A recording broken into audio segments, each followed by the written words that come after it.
On today's Part of My Take, our good friend Mark Titus, you won't believe what he says this time. We break down the brackets, talk a little March Madness with him, have some fun. Always a great time with Mark Titus. We have NFL free agency. Parts are moving around. Hot seat, cool throne. Guys on chicks. We're only 2 days away from the NCAA tournament. Get ready. And we're brought to you by our friends at Manscaped. NFL draft season is also upon us. This is the best time of year because we got March Madness, Masters, opening day, NFL draft all in a row. NFL draft season is coming up. That's why our partners at Manscaped, the leaders in below-the-waist grooming, have partnered with us to make sure you don't gamble on shaving your balls the same way you like to gamble on football. For all the draft geeks out there, we have an exclusive 20% off promo code TAKE at manscaped.com. Hank, when was the last time you shaved your balls? A long time. Years. You got to fix that, dude. Yeah. It's Probably years? Dude, Hank, You got to go bi-monthly. it's vasectomy season. You got to clean that shit up before you go in Yeah, there. clean I that just up. haven't had a product that I trust, you know? Okay, well, guess what? Manscaped is a product you trust, and when you come up to the NFL draft, you got to ask yourself, will your team go defensive back in the first round? Not sure, but I am sure that with the Lawnmower 3.0, you can get your D back. That's pretty fucking good. That is a great ad read right there. You need to look in the mirror, Hank. You need to ask yourself, do you see any nose or ear hairs dangling? And if the answer is yes, well, the Weed Whacker nose and ear hair trimmer is your solution. Why not use the best tools for the job?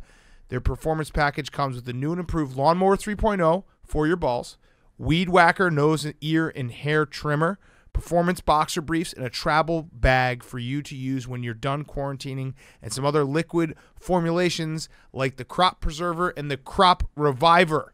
This is what you need, guys. You're going to be out back in the world. You need the anti-chafing ball deodorant, which ensures that your afternoon stroll doesn't end with your balls sticking to your legs or smelling like eggs. That happens when you get the swamp going, when it's hot in the summer. Manscaped basically has you covered from head to toe to keep you fresh, looking fresh, feeling fresh, and ready to be your best at all times. So go right now, 20% off plus free shipping with code TAKE at manscaped.com. If you're someone walking around with ear hair, nose hair, ball hair in 2021, you are a loser. I'll just say it flat out, loser. So you need to go to manscaped.com right now. Put in promo code TAKE, 20% off and free shipping with promo code TAKE. Get 20% off free shipping with code TAKE at manscaped.com. That's 20% off with free shipping at manscaped.com and use code TAKE. It's time you turn that team in your pants around with Manscaped. Okay, let's go. Welcome to Part of My Take, presented by Manscaped. Go right now to manscaped.com and put in promo code TAKE and get 20% off anything you see in the store plus free shipping. Today is Wednesday, March 17th. We have NFL free agency. Feels good. Hey, Big Cat, you know what day it is today? What? Oh, it's St. Patrick's Day. Happy Fitzpatrick's Day to Oh, all those who celebrate. Oh, there it is.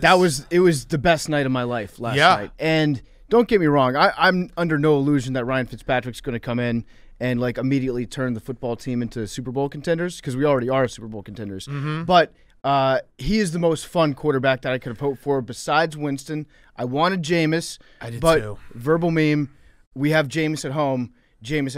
Ryan Fitzpatrick. It's the next best thing. He makes every week fun. No matter what happens, he's going to have some games where he throws for 5 touchdowns. He's going to have some games where he throws for 5 interceptions. He's going to run over the smallest defensive back on the field. And most of all, I'm just excited that I get to actually root for him as a guy that has a vested interest in not just the Fitz magic, but he's on my team now. I feel like I have Fitz magic inside me. Okay, so with all that said, do you feel a little bad that I'm just sitting here and I'm now my brother? I'm looking at Andy Dalton. Yeah, you get the red rifle. Did you see that there was a report that the best options for the Bears are to convince Andrew Luck to come out of retirement or get Sam Darnold? You got a quarterback that here's the only thing I'm worried about with Washington football team getting Ryan Fitzpatrick. I think like happens wherever Ryan Fitzpatrick goes, they will now immediately be like, well, we got to draft a quarterback just so that we can put him in front of Ryan Fitzpatrick, because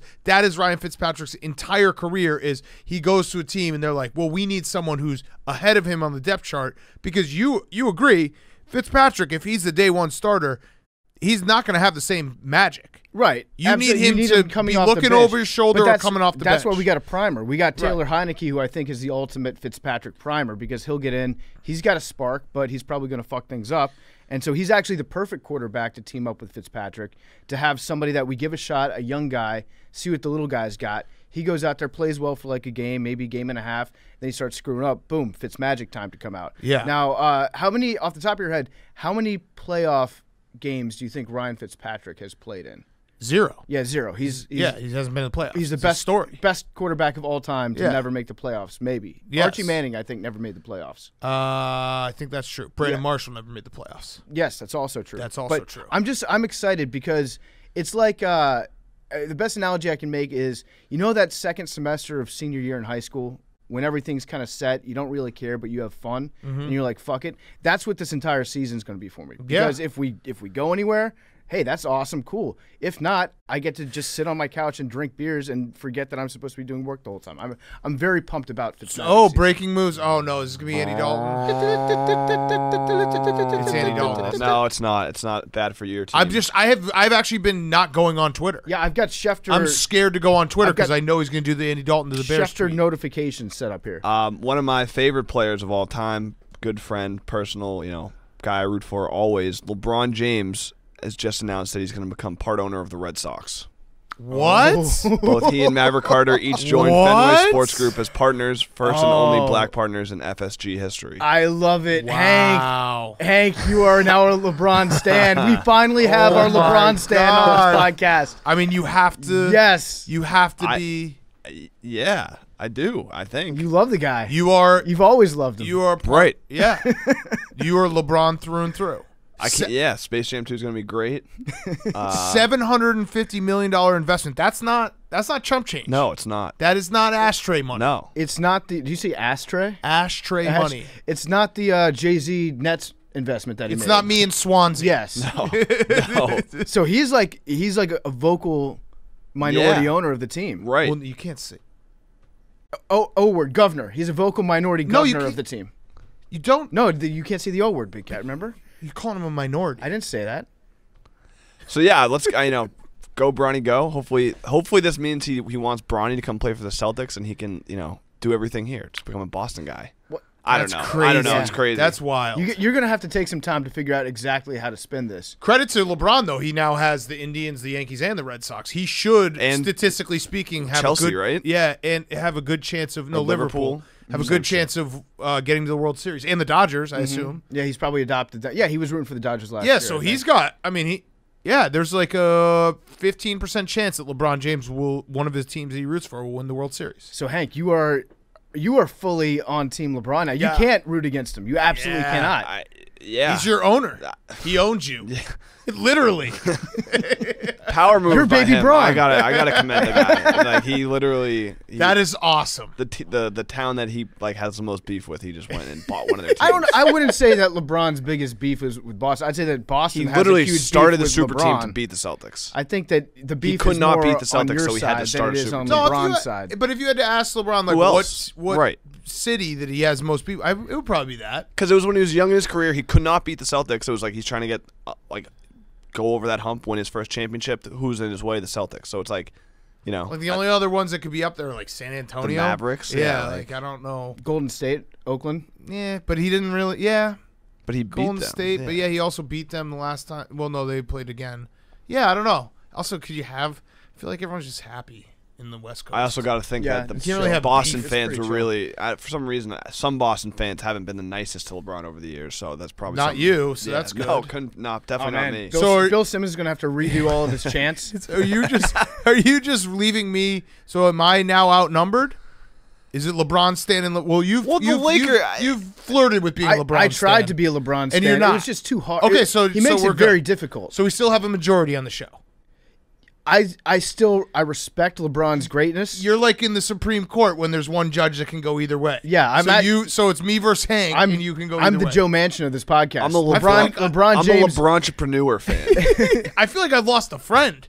Like this is This is great. I feel like I've lost a friend. I've been neutered. Yes, I've been neutered. I would say hating LeBron is probably 7% of your personality. Yeah, I enjoy rooting against LeBron sometimes more than rooting for my own teams. Well, Now, Spinzo, Hank. And now I can't do that. Now it's the same thing.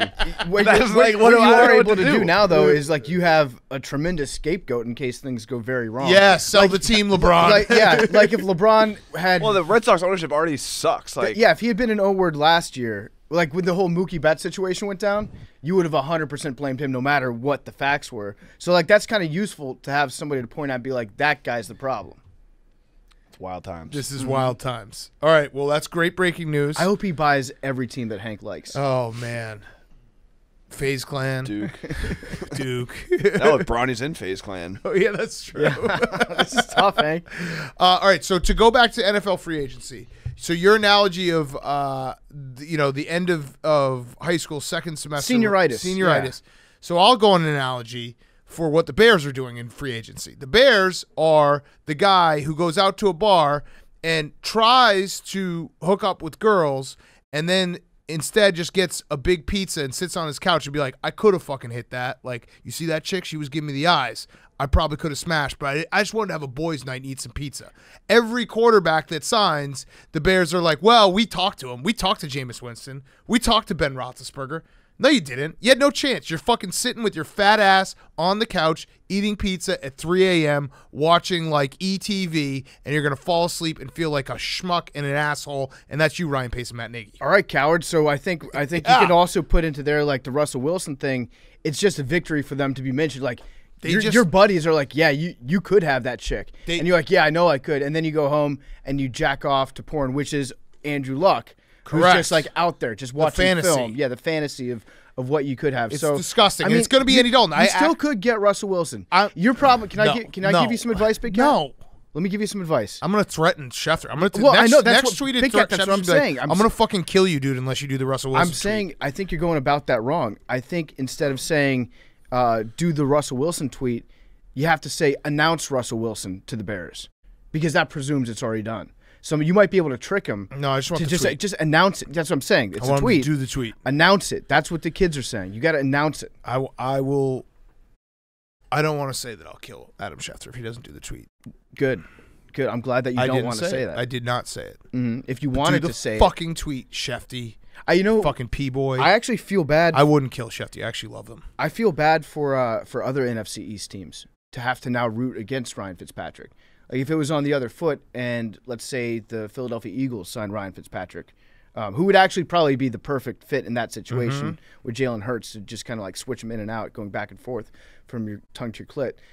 I would hate rooting against the guy. It'd be tough for me as a football fan to do that. So my condolences as a Washington football team fan. I thought you rooted for the entire NFC East. I do. I root for the Beast. The whole Beast. But I'm just saying, like, I would not want to root in a head-to-head matchup. I would not want to root against Ryan Fitzpatrick. Hank, Patriots. Belichick spending spree, very atypical. People are trying to figure it out. Julian Edelman just dropped this one on the timelines. Pretty good. Boston Tea Party, but just T-E. Oh, T-E. Oh, got that's it, because they signed Jonnu Smith and Hunter Henry. So this is genius on a macro level by Belichick, simply because he has earned the right that no matter what he does, people will be like, well, that's genius. So he knows that he can just sign a bunch of people, and everyone will be like, wow, what is Belichick seeing that no one else sees? Yeah, some people can just say classic Belichick to everything the Patriots do, and they sound smart. Right, and it could be smart, because I do think there is an element of what the Patriots are doing where the cap went down. Not a lot of teams have cap space. You got an ability to take advantage of the market. I totally see that part. It also could be Belichick's like, we sucked last year and Tom Brady won a Super Bowl, and I don't want that to happen again, so I'm going to sign a bunch of dudes. Right, and like people say it sucks to play here. It's not fun. We don't pay people. Boom. Pay everyone. Something changed this offseason with Belichick, and it might be not the exact same thing, but kind of how Nick Saban, his best friend, switched up how he did things after he saw that he was going to get passed by some people. Belichick saw that what was happening by not having Tom Brady and by not spending money wasn't working, so he's going like full in the other direction. He's going, I'm going to spend more than anybody else. I'm going to change things up entirely. Or maybe just watched he got into a weird YouTube rabbit hole this offseason and thinks that like money isn't real anymore. Well, He's like, fuck it. Isn't there something where it's like there's going to be a new TV deal, and once that gets signed, that the cap's going to go way up? Yeah, So everyone's gonna have comparatively it. speaking, Yes. there's going to be crazier deals in the next 2 seasons. So these deals that look like a lot now are going to seem not that big after a couple of years pass. And the fact that most teams don't have money to spend right now. They do. So he knows that there's like a deflated market, so you can get someone for cheaper than they would be in a regular year where everyone has money. It will also be great if he can turn Nelson Aguilar into a great wide receiver, just because Philly fans will just be like so miserable about it. Yeah. Yes. So do you think Edelman wants to stick around now, or you think if you were to inject truth serum into Julian Edelman and be like, where do you want to play next year? New England Still or Tampa Bay? I mean, Tampa Bay. obviously Tampa Bay. Not even a question. And they re-signed Gronk too. Yep, Yeah. they They're re-signed trying to Gronk. re-sign everybody. I think Shaq Barrett. So yeah, they are going to bring everyone back. Playoff Lenny, there are rumors about him coming to New England. Playoff Lenny. I saw Seahawks as well in the mix for playoff Lenny. The Raiders make no sense. They have now like dismantled their entire offensive line, which is exactly what Derek Carr needs. Yeah, this is again the perfect analogy for Derek Carr is what's his name? Littlefinger from Game of Thrones. Is it Littlefinger or is it Sick Game of No, Thrones who's the guy reference. that got his dick cut off? Reek. Reek. Yeah, so he's Reek. So now John Theon. Gruden, Theon Greyjoy. Yeah, so now John Gruden is entering the phase of his career where he's like, I'm just going to punish him because for some reason John Gruden hates Derek Carr. He's like, I'm not going to give you any protection whatsoever and just get you killed for a little bit. I think the hook is going to be pretty quick for Mariota to get in next year. I think Gruden the hook should be quick for him, but it won't be. No, But, he still has like $70 million left. What are the Raiders going to do next year? They'll probably go like 4-1 and then finish the season 6-10. Yeah. Like that, like they always do at this point with Gruden. Other news: Jameis in New Orleans, which is huge. I just hope he gets full starting duty and it's not like a back and forth with Taysom Hill. I assume he will be the starter, but It's going to be like an open competition in the camp, but I think based on what we've seen, Jameis Winston is probably a better quarterback than Taysom Hill. I'm so excited. I still like watching Taysom Hill just run downhill into a linebacker. Yes. That's always fun to do, but Jameis should get that starting job. I wish that his contract had been like infinity dollars for 50 years and 1 year guaranteed. All $10 years million. voidable. Yeah, all years Yes. voidable. But yeah, I'm excited for Jameis to potentially get a fair shot in New Orleans. And then Joe Thuney went to the Chiefs, so that's big for Patrick Mahomes. Everyone was making a big deal about, obviously, they had to cut their fantastic tackles, but those guys were also injured, and I think everyone expected that. But that will be like, if the Chiefs can figure out a way to fix their offensive line, we'll just snap our fingers and be like, oh, yeah, remember the Chiefs are unstoppable? But Dan Orlovsky already said they're going to go undefeated next year. Yeah. So Dan knows 17-0 if he's dyslexic. Yeah. Yes. He'll get that. And this is a great quote. So we are amateur capologists. We're trying to get better at studying the cap on the show. But the Ravens. No, we're not. The Ravens general manager Eric DaCosta had a very good description. I think that we might be able to learn from. He said, at some point, if you're hungry and you have an ice cream cake, you might eat a big piece, which leaves less ice cream cake for everyone else. So that makes sense to me, right? Yeah, but then what about when you want to cut, when you want more ice cream cake, you can stick your finger down someone's throat and have them throw up some of the ice cream cake and then send them on their way, and then people can eat that. Yeah, you can do that. You can get somebody else's barf. Right. And then import. That's 'Cause what that's the the Bears part- are doing at the quarterback situation. It has. I think we understand, like Eric DaCosta, I think we understand how pie works. How ice cream pie. Yeah, right. Well, but I think the part that everyone struggles with, actually, you know what? I saw the perfect tweet. Someone said, I can't remember who said it, but the way to look at every single contract in the NFL is it's a 2-year deal. Every contract is a 2-year deal. No matter how many dollars they throw out there, how many years they throw out there, everyone just signs a 2-year deal, and then they can cut you. except for coaches. Yeah, but that's how if you look at every contract like that, it all kind of makes sense. It's a 2-year deal, and then everything else after that, like they can either eat some cap and get rid of you, or then get rid of you with no repercussions. Everything is a 2-year deal. Just go with that, and it makes everything a lot easier to understand. Just a little pro tip: if you are looking to explain anything to us, just say it's like an ice cream cake. At the very least, we'll pretend that it makes sense. Oh yeah, now I get it. Yeah, I've totally had one makes of those. sense. Yeah, absolutely. I've definitely had an ice cream cake before.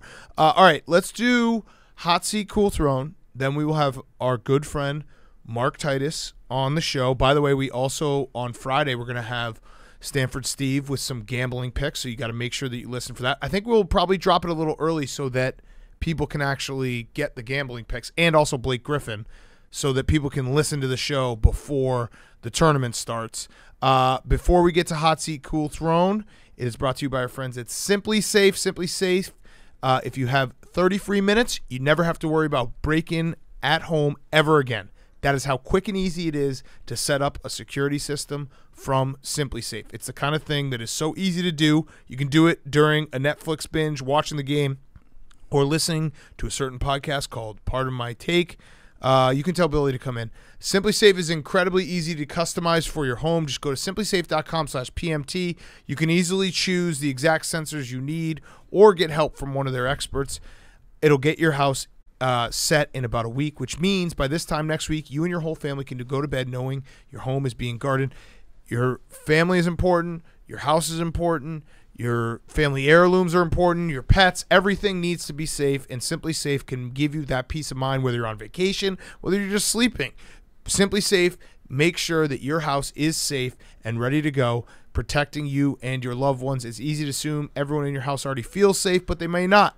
And it's worthwhile to talk about it, and Simply Safe is a small, easy step to make sure everyone feels safe at home. Go to simplysafe.com/PMT today to customize your system and get a free security camera. You also get a 60-day risk-free trial, so there's nothing to lose. That's simplysafe.com/PMT. All right, Hot Seat Cool Throne.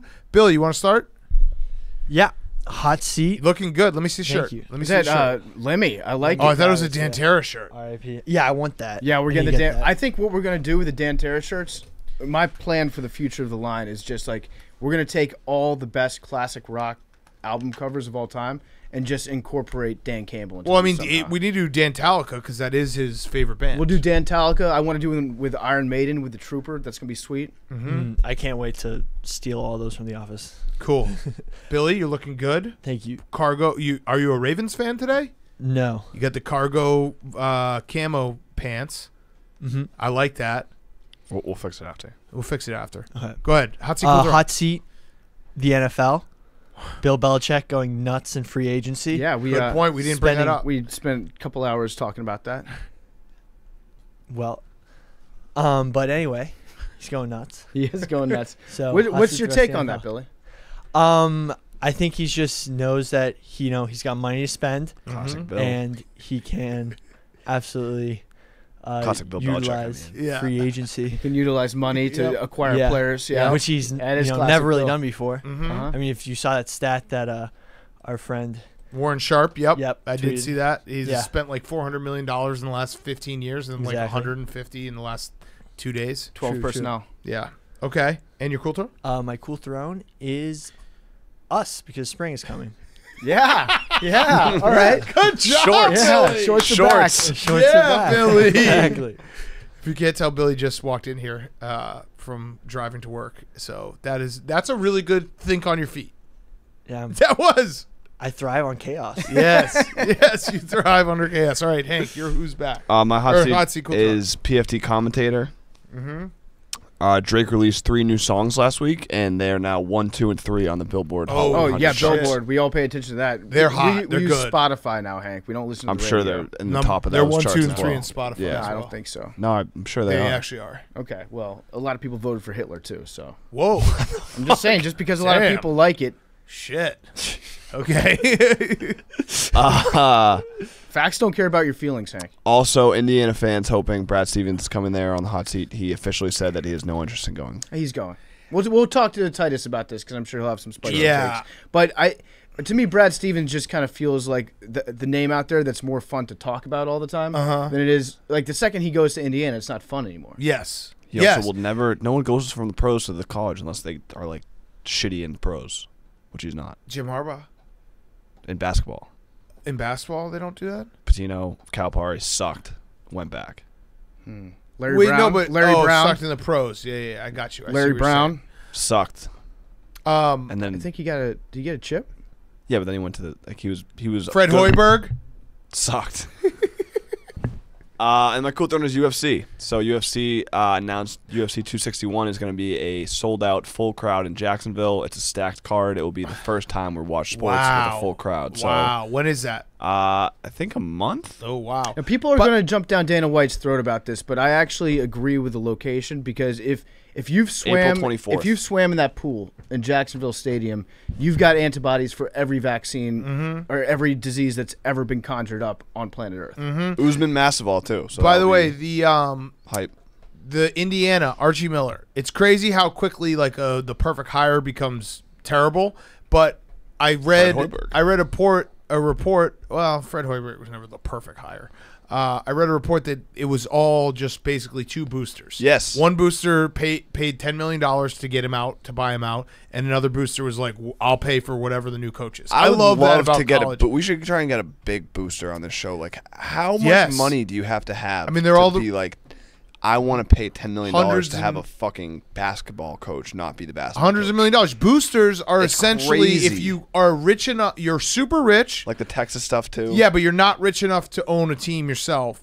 So you basically kind of own a team by being a very influential booster who the second you don't like a coach you can say, "All right, get him out of here. I'll pay for it." Yeah, you can think that you own the team, which Right. is the best part of You owning sort a team. of do own part of it. You- Like the you guy do. who got Archie Miller fired, he is kind of an owner of the team because he essentially said, he called him up, was like, "I've seen enough of this shit. I'm sick of it. $10 million, get him out of here." Right. I feel like I would like to be a very a small booster for a program. Like just contribute a small amount of money, but enough for me to say like, yeah, I am a booster, and then just go whichever way the wind blows. So when all the big boosters want to coach out, I can be like, yeah, I want him out too, and then I'll get credit for kicking that guy out the door. Yeah. Getting to tell people that you have the power is way better than actually having any responsibility. Booster life's got to be sweet, though. Yeah. It has to be sweet. All right, PFT. All right, my hot seat this week is going to be Dan Bilzerian. Dan Bilzerian's on the hot seat because I've decided that I am going to get a 6-pack and a beard and just take my shirt off all summer. And I'm going to live at the beach. This is going to be the summer of the beach for me. You can't grow beard. Or Actually, get a 6-pack. Actually, You went with beard first? That's Hank. technically, in theory, feasible. Well, here's the thing Yeah, about you the- could- You here's could the thing grow about your the beard. facial hair for No. the rest of your life, and it would look. Nick gave me a supplement earlier today, and the supplement, I forget what it's called. It's called like Man the Fuck Up, so it sounds like a legit medical product. And it's supposed to just grow facial hair on dudes that can't grow facial hair. I'll support anything Thank you. in your endeavor of your midlife crisis. Thank you, yes. Because it's been going on for a while Thank now, you. Yeah, I'm and gonna it's struggling. living at the beach. Just constantly changing I'm gonna get your a look. I'm gonna get a Jeep Wrangler. Yeah. No, I'll It's gonna listen, be you'll sick. get through it. Like eventually you'll just be like, "Hey, I am in my late 30s." Yeah. Like, "Oh, this is just how time works." But not yet. But I'm not going to push you there. But not yet. No, I'm not going to push you there. Yeah, Billy. Can one of you guys get on TRT or HGH already? I told you I want testosterone. I If have you- low T. Billy, I just told you I took a supplement called Man the Fuck Up. If you put something in front of me, I will take it. Okay. I told you I will need task testosterone. myself Getting on me getting you guys testosterone. testosterone. I told you I wanted some. TRT. Okay. Why'd you look in the camera? Was it? Do you have an ad? Are you selling side ads? No. You definitely have a You side just ad. looked No, at I the camera don't. like Use TRT. Super Male Vitality Clinic in Hoxatucket, New Jersey. All right. Okay. What's your cool? My throne? cool throne is old people. Yeah. Old people, because Sister Jean, Of which you are one. Sister Jean is back. Sister Jean's going to the tournament. I'm not old. I'm 36. Mm-hmm. I'm 36, and that's fine. But I get carded Wait, every time I what? order a beer. Yeah. Sister Jean is going to the tournament. So I don't know how smart of an idea this is. I like the fact that we're going to get to talk about Sister Jean more. It's just But a drive. Yeah, what's Sister Jean's life going to be like during quarantine? It's just a drive. She's going going to to be. I don't. She's Even, gonna sit in her room watching Price is Right all day long. I don't think she even has to quarantine. You don't think so? No, because she's a God, fan. because No, she's a fan. She's probably going as a fan. I think she's going with the team though. Oh, I mean, well, no, because if she hasn't gone already, the team's already there. Yeah, I think they took her. I think today to Indianapolis. I mean, her life is probably quarantine. yeah, but She's over 100, right? Like, nothing has changed. how old is She Sister just Jean? changed the She's location. 106. She's 106. She's 101. She was born in 1919. Damn, dude. Good That's for her. Crazy. That's when Babe Ruth got. No, never mind. The Babe Ruth what? That was 1918. My bad. That's crazy. She is good for her. Still kicking. Good for her. All right, my hot seat is me because The Antifa cat is back. The picture that looks exactly like me. It's a bad look. I understand it's a bad look. Did you see Antifa cat? Because, Billy, I need you. Like, Buff Cat exists. Mm-hmm. That is Billy getting me testosterone in 10 years of hard work and diet and not eating any carbs. Antifa Cat is like 4 days of eating wings, which I'll do this weekend. I will be in a scarf. I'll be Antifa Cat. That's how unfair the sliding scale is. It didn't help that he had the exact same type of facial hair, like the beard that was maybe 3 days without shaving, and just the look of despair in his eyes that you get after an 0-8 night gambling. After Andy Dalton, and that is Bears. Big Cat post Andy post no Russell Wilson. Fuck. And then I had Vampire Peter Schrager next to me, so that was interesting too. Yeah, that's right. Yeah. And then my cool throne, Billy, you kind of stole it. It is all of us because I just want to just take a moment here and just say that I was coming into work today and I realized March Madness really is just the best thing of all time. It's just the best thing of all time. Spring coinciding with March Madness, St. Patrick's Day, just everything feels like it has been restored. There's nothing like this weekend we're going to have, and there's nothing like that first few days of spring. We've also got a false start. Winter came back. But the first few days of spring, it's just embrace it. Just enjoy it. I did throw my phone against the wall today because I got an alert from weather saying snow should expect to start falling in the next 15 minutes. I was like, fuck you. I wore shorts last week. Yeah. No, I know. The false start always sucks. And then I looked last night I looked at Chicago weather. We're going to be in Chicago this weekend for March Madness. And I pulled up the app. I was like, maybe it'll be 60 in Chicago. No. That's not how weather works, it turns out. So, but yeah, spring is here. Listen, this weekend's going to be so fun. It really is. Like 4 days nonstop of college basketball. I've just filled myself with so much information. I can't wait to just go against everything I'm trying to learn. Mm-hmm. And I always I watch and gamble on college basketball all year long, and I do have a pretty good grasp of what's going on, but it still does not matter. Yeah. I still will it will be Friday night will be a train wreck, but that's okay. Have you guys noticed that the bracket industrial complex isn't really cranking them out like they used to? And by that I mean like the brackets where it's like fast food brackets of the I'm best so pop out on singers. those. I'm so out on those. I know. Yeah. I'm saying like it's been done and done and done every single year, and they just haven't done it. Was there a meeting? I hope there was because I'm over it. I don't care. I don't want to look at it. Only bracket I wanted to see was Billy's quarterback bracket, which I think he finished today. Did Billy? you? Yeah. You So quarterback bracket? first one is Trevor Lawrence versus Sam Ellinger, Okay. and that was a 1 seed versus a last seed. And What's the last seed? Sam Ellinger? No, but but what what is number? the number? Does the bracket exist? I don't think or is there's it just just- is it a mental bracket? No. It's 12. Okay. Number Oh, 12, so first you seed have was 10 12. more quarterbacks to name right Right. now. Wait. It's a mental bracket. No, is it One each v- region? Yeah. There's 12 in each region? No. Okay. No, All right. 12 Actually, all in all. there should just be 2 quarterbacks: the 1 seed Trevor Lawrence and the 12 seed Sam Ellinger. Yeah. And then that's for the championship. And Sam 12 Ellinger total bracket? upset. There's a big upset. Yep. Sam Ellinger Sam upset. Ellinger Okay. upset? Yeah. Upset. Then we have Sam Ellinger versus This bracket does just exist in Billy's brain. I like this. Right, Okay, but keep it's going. I restricted. know I like Facts. this. I I'm like back it too. in. Justin Fields, Yeah. who won Against? his play-in, which was a play-in game between Justin Fields Justin Fields and beat Keep going. the NDSU kid, Trey Lance. Trey Lance, Okay. and then Justin Fields beats Sam Ellinger, Okay. and he's in the championship. What about- Versus. what about Wait, the what other, happened like, on the 6 other side of the Well, on bracket? the other side, Okay. we have the Zach- Texas A&M quarterback, Okay. Mond. Oh, Kellen Mond. yes. Kenny football. And he played the Zach Wilson. yes. I shouldn't have given you that. Yeah, played There's Zach no Wilson. chance that's what it was. Zach Wilson won, Okay. and then he played Mac Jones. Mac Jones. Okay. Mac Jones won. Against who? Mac Jones had a bye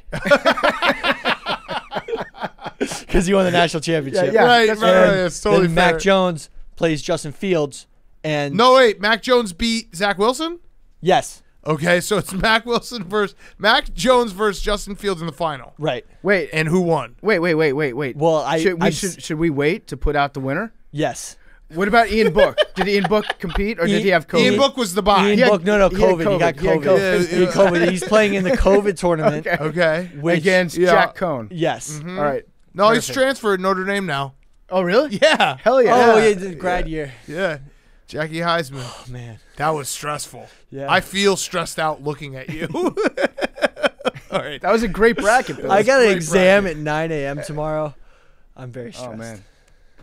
It's tough. When Yeah. you're That's listening to super this, early. and it's 9 I a.m. can't That's wait over till 12 you, hours from now. I can't wait till you graduate college and figure out what excuse you're going to use when college Oh, I'm is going to gone. have no excuse. Right, It's but gonna be you balls will to the no, wall. but You'll you have will have an excuse No, I because you're won't. Billy. No. The excuse will be gone. You'll be like, whoa. Well, how did he do so much work? Yeah. What? How did he do so well when he had excuses? Billy, That's what you're going to say. And you're going to So appreciate you just me. graded yourself as well? Yes. real talk, Billy. That was impressive. That was. That's the best thing that you've Super done in a long impressive. time. Thank you. It's an awesome. We clip that, Liam. I want Great the whole bracket, bracket yeah. out so people can vote on it. We'll vote on it, right? Yep. There'll be an 100%. element. On And the if final- you want to make your own bracket, In the program behind the bracket, you did program a voting element, right? In the coding? no. Well, this was through the well, that depends on if it was Yahoo or ESPN bracket that you were filling out. Billy, you have the complete bracket, Right. right? So Okay. you guys can make your own bracket. I just seeded them, Yep. and we'll figure it out. Just write them down. Draw a bracket on here and take a picture of it, and then Perfect. blog And the I'll- picture. Awesome. Yeah. Okay. All right. Let's get to our friend Mark Titus. Before we do that, a quick word from our friend at Noom. Yeah, our great friends at Noom. If you're like me and you're going to get in hellish shape this summer, a great way to do it is with our friends over at Noom. If you can think about everything you've ever learned about getting healthy, there's a ton of contradictory information out there, and things like that old-fashioned food pyramid aren't much help at all.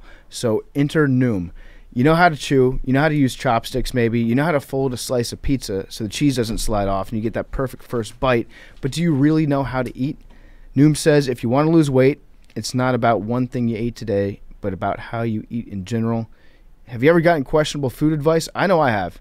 Billy used to tell us all sorts of weird stuff. He used to have us on ketosis, but then replace our food every other day because it turns out that certain type of nut wasn't actually keto-friendly. I've gotten some bad advice in the past. Moving forward, it's not about what you just ate, but about how you eat in general. So Noom is going to teach you about eating, your cravings, how to build new habits. That's the most important thing. If you can build a habit, it gets based in your psychology, and Noom will teach you how to accomplish achieving those new habits so you can reach your personal health goals and stick with them long term. You don't need rules to lose weight. You need knowledge. With Noom, you pick the health goals that are right for you, and Noom personalizes a weight loss program to help your aspirations become reality. How much weight do I need to lose, do you think, to get a six-pack, Billy? I would say about 20 pounds flat. All right, I'm rethinking the six-pack plan. That's It's a lot very of weight. hard. That's a I lot think of we weight. could get you there. That's a lot of weight. Can I build a six-pack while not losing all that fat? Yes, you could build the core muscle. That's what I want to do. Okay, I just want to have abs that are so strong that they poke through the fat in my stomach, that they defeat the fat around it and push it around and move it down to like my thighs and ass. Can I do that? yeah. Okay. And Noom is going to help me with the eating component. It's going to teach me how to feel better. It's going to help me understand my cravings.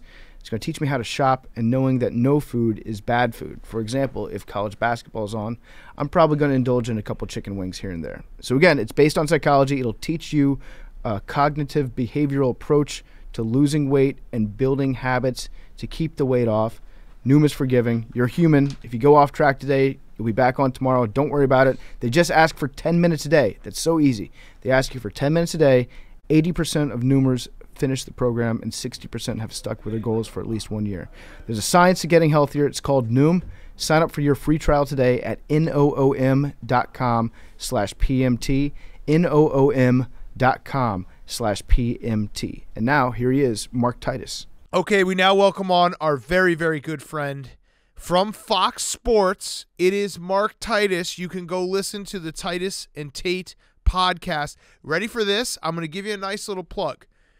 The Titus and Tate podcast has the best intro music outside of Electric Avenue And if you haven't heard it, you got to go listen and hear it because it pumps me up all the time when I hear the technical foul.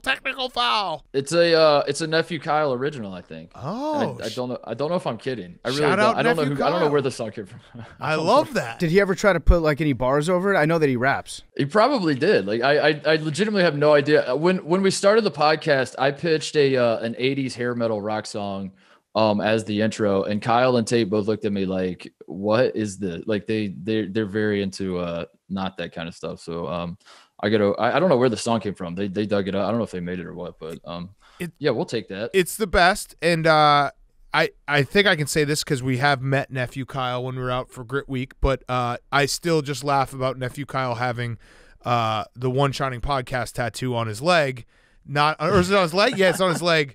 It's on his arm. It's on his forearm. Not understanding that in the media world, people don't just stay at companies forever. Yeah.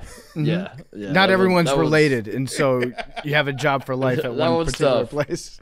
Great tattoo. All right, but yeah. But that makes us love him, like that's what if he didn't do that sort of thing. That's a ride or die guy. We wouldn't love him as much. Yeah, Hank has a goldfish on his leg, so we can relate. Right. Like we know that. All right, let's talk some March Madness. The biggest story about this bracket is that next year we'll be looking at one, and Brad Stevens will be coaching Indiana. Let's do it. Big Cat, you're speaking my language. I have been very distracted this week with Brad Stevens. I've reached the point where I no longer know where I stand, where reality and the meme world have come together. It is all merged into one. I have memed myself into believing that this is a possible thing. I'm watching press conferences that I'd never cared to watch before. I'm on message boards in ways that I never thought I would be. I don't know. I'm talking myself into it, and it doesn't matter if it's real or not. I think it's just like the state of the world. We're coming out of a pandemic.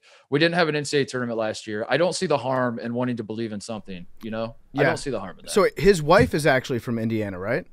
It's true. Wait, but here's the harm. PFT actually has made this point, and I agree with him. If Brad Stevens goes to Indiana, there goes all of our jokes. That is true. I think we shut it down. That's a great point. I think I shut down my Twitter account. I picked up the mantle from Trill Ballins when he left Twitter, and I was like, I'll take care of this myself, Trill, because we were both like kind of leading the charge, but Trill was doing it better than I was, so I kind of stepped back. And then Trill got off Twitter, obviously, so I was like, I guess I got to keep it alive. And if Brad takes the job, then it's over. It's like Heath Ledger in The Joker, circa 2008, 1997, when he says, I'm like a dog chasing an ambulance. I don't know what I would do if I caught it. Mm-hmm. Or chasing a car, whatever it is. I'm sure John Rothstein will clear me up on that one. But yeah, like if he goes to Indiana, I don't think that's going to be that fun. It's just going to be like, oh, well, yeah, Brad Stevens is a coach at Indiana now. What do we do? Like we all just kind of look at each other. We're like, I guess we'll go home now. Yeah. But it will be funny to go back on Twitter and see like Trill back in 2012, 2013, being like, I'm hearing that Brad Stevens is going to go to Indiana. There's going to be like all these they already knew accounts like retweeting this guy. But holy shit, this guy had some insight. Yeah. And if I remember right, Trill's bit too is he'd always misspell Brad. It would be like Brand Steffens or something. Yeah. It's like, so I'm hearing Brand Steffens. When it comes to the actual job at Indiana, I think you and I might differ on this one. I don't think that it's that great of a job. People talk about the Indiana job like it's, like you're the king of the world once you get there. It's the pinnacle of like, it's the best job that you can have in America regardless of profession.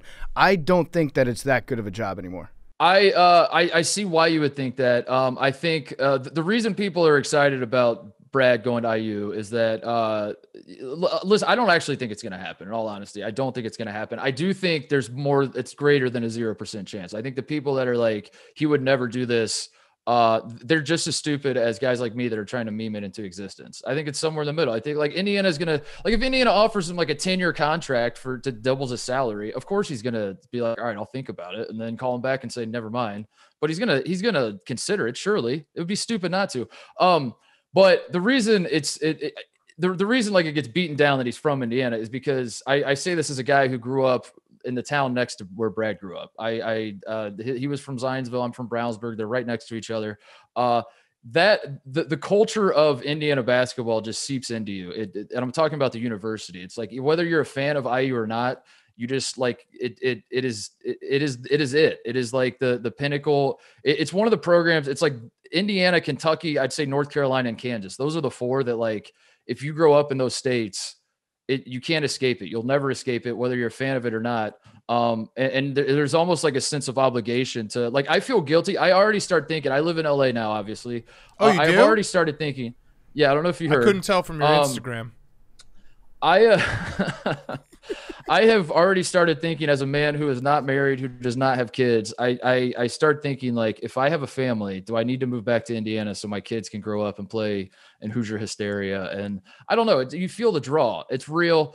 So in that regard, I think Indiana is still a great job for people from Indiana. Now, like, the idea of, like, getting a Jay Wright, for example, or a Tony Bennett, who didn't grow up there, like, yeah, that's absurd. They're not going to leave to go back to Indiana. But I don't know, if you grew up there, it's one of those deals. It's just like, it's a cultural thing. They have unlimited money. It sounds like the way the athletic director's talking is like, they'll pay whatever it takes to get whoever they want. And I don't know, the fan base is rabid. You're always going to have great recruits. Yeah, like, that's the thing. Yeah. People bring up Nebraska football. Like, that's kind of the analogy people seem to make between Indiana and Nebraska, but the state of Indiana is still pumping out like 5 stars every year. So, right. I mean, I don't know. Yeah. I still see it as a very a job that everyone should want. Maybe not, like you said, a Jay Wright or someone like that, but they do have the homegrown talent, and that's like step one to succeeding in college sports is, can you just basically show up, do the press conference, and be like, hey, we're going to lock down the border and we'll compete. Yeah, the analogy I would use to believe, and there might be a slim sliver of hope of Brad going to IU, is when Roy left Kansas to go to North Carolina, where he was Kansas is not the Boston Celtics. Like, I'm not saying it's the exact same, but like, Roy Williams was playing in the national championship game in 2003. He had obviously a great program at Kansas. Kansas is one of the blue bloods. But there's something in Roy Williams that was like, I have to go back home. I have to do this for Dean Smith. I have to. And I think, like, Indiana fans have convinced themselves that same thing is just ruminating in Brad Stevens' mind. They're like, who cares if I do this in Boston? Nothing I accomplish in my career matters unless it happens in Indiana, because that's just how people in Indiana think. It's like, that's the only basketball state that matters. And Shaka Smart's going to do the same thing with Wisconsin, and I'm excited for that. Absolutely. I'm actually rooting. Tony's going to do it. Tony Bennett. I'm rooting against Texas in the tournament, just so I'm like, hey, maybe if he gets bounced early, because there was definitely some smoke around Shaka this year, but they've had a very good year. But I was like, maybe this could work and he could go to Madison, and that would actually change everything. If I remember right, I came on the show at the beginning of the season. You asked me about Texas, and I said they were going to be they were high expectations, but they were going to just flounder and end up the kind of like the season that they're having is sort of what I expected, but they got really good. I'm starting to believe in them too. You believe in them, Dan? A little bit. I do.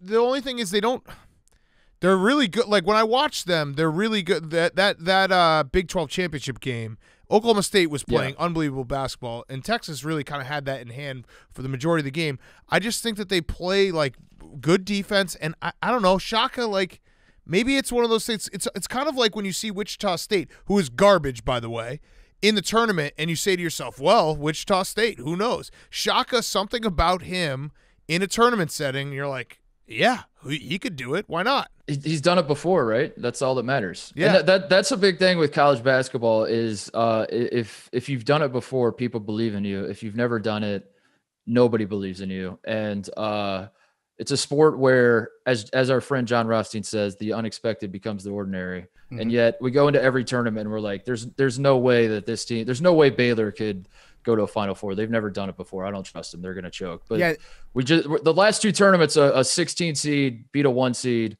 And then Virginia won the national title, which was never going to happen because Tony Bennett's style doesn't work. And then the tournament was canceled. I mean, those are like the last 3 things that have happened. Yeah. And people will still say this year, like, there's no way it could happen because that just doesn't ever happen. To answer your real question about Texas, so I think they're like that they're in that group of teams that they don't do anything exceptional, but they do both things okay. So it's like if they can just do both those okay things a little bit better in a tournament setting, who knows? The thing I love about Texas is they have experienced guards who are a little crazy in the good way. Like they have guys that I was in Asheville during the Maui Invitational, which, like, you want to talk about a bummer, is like seeing Maui Invitational branding all over Asheville, North Carolina. Mm-hmm.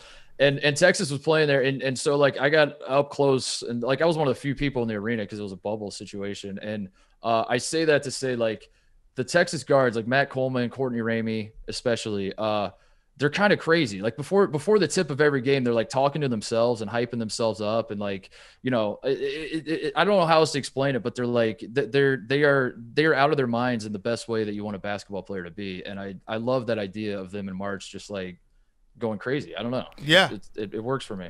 How much stock do you put in momentum going into the tournament? Because there's one team in particular that I feel like all the casuals out there, of which I am not one, it's like a perfect storm of people circulating around this one team because they have the momentum. That's Georgetown. So they won the tournament, right? They won the Big East tournament. And then they've got Patrick Ewing as their head coach. They love Patrick Ewing. They love a guy that goes back to his alma mater. He's their coach, takes the mantle from all the John Thompsons, builds on the program. They've got a cute dog that rides a skateboard across the court. And they've just got one of those names where, like, you remember when you hear Georgetown, you're like, yeah, I remember when they were good, old school, like, tough, hard-nosed, no blood, no foul basketball. I feel like a lot of people are doing that. Plus, they're the 12 seed, so everyone also knows, like, a 12 always beats a 5. So, but I feel like all those people are kind of way off base when it comes to this Georgetown team, because I don't think that this Georgetown team is actually any good at all. No, they're not. They're not good, but they won the Big East tournament. You got to give them props for that. If you squint enough, the Georgetown looks like the Georgetown of old. Patrick Ewing looks like John Thompson in the right, like it feels very similar. The big guy, the big imposing figure on the sidelines. The other thing working in their favor, they're playing Colorado, a Pac-12 team. So this is old Big East versus Pac-12. We're going to get like a definitive answer on the softness of the West Coast versus the toughness of the East Coast. The thing that scares me about Georgetown is that they seem, not that they shouldn't celebrate winning the Big East tournament, but it feels like they might be happy to be here, And it feels like they won the Big East. That was like their crowning achievement. This is the trophy they're going to put in their trophy case. When the 12-5 upsets typically happen, the 12 is usually it's usually a situation like Winthrop and Villanova, where it's a small school that's really good and they just didn't play the hardest schedule, so they get a 12 seed. It's not. I don't really love to believe in 12 seeds that are power conference schools. So I don't know, but I also did not think Georgetown was going to win a single game in the Big East tournament. They won 4 in a row, so what the hell do I know? And the other 12-5 that I think everyone has circled is the Creighton UCSB, because Creighton is the other side of like momentum, where they've completely fallen on their face. Obviously, they had the P word that Doug McDermott dropped, senior. Doug McDermott senior. Let me just throw that out there. UCSB, everyone's picking. I'm always worried with 12-5. I just listen to like the 12s that everyone loves, and I'm like, how is that going to work? Like, Creighton's going to come out and beat them by 100, probably. Yeah, I don't think UCSB is going to win. Like, the UCSB's won a ton of games, and they're really good. But one of the things that's weird about this season, that's different from typical seasons, when you look at like the mid-majors that are winning a ton of games, a lot of these teams are not playing. They mid-majors typically never play awesome schedules, but they usually like play like a handful of like power conference teams in the non-conference. Because of COVID, there are a lot of teams, like Colgate's the most extreme example. They played like 5 teams. Yes. And you look up and you're like, all right, you're 14-1, you're almost undefeated, but at the same time, like, what does this mean? Anything? I have no idea. There's no data points. That's what's terrifying me about this year is like UCSB is a team that I would look at under normal circumstances and say, I might believe in you, but this year their schedule is really bad. They won a lot of games. They're good. But it would not surprise me at all if Creighton just like blows the doors off them, especially how good Creighton could be when they're good. This is not a fun time. This is the worst part of my job. This is by far the worst part of my job. It's like this week trying to like predict what's going to happen. I don't know. Yeah. All right, so I just want to note when Mark says that Colgate has played like 4 teams, he's not joking. Their regular season, they played Army 4 times. They played Boston University 4 times. They played Holy Cross 4 times. That was their entire regular season. And then in the conference tournament, they played BU again, and then they added Bucknell and Loyola, Maryland. It's the craziest schedule to look at and be like, wait, they actually literally only played 5 total teams this entire season. So when Clark Kellogg sees him come up against Arkansas and he starts just giggling because he can't stop thinking about how great that game's going to be and how up-tempo it's going to be, it's actually a pretty small sample size of defenses that Colgate offense has played against. Yes. It's like Moses Moody is 10,000 times better than any player Colgate has seen this season, and sometimes that matters. That's what's it's never fun like trying to figure out what the hell is going to happen in this tournament, but trying to suss stuff like that out for this tournament. Also, like trying to remember who's coming off of a COVID pause, who got like better in a COVID. Some teams like got better when they went on pause and they came back and they're like somehow better. Some teams are worse.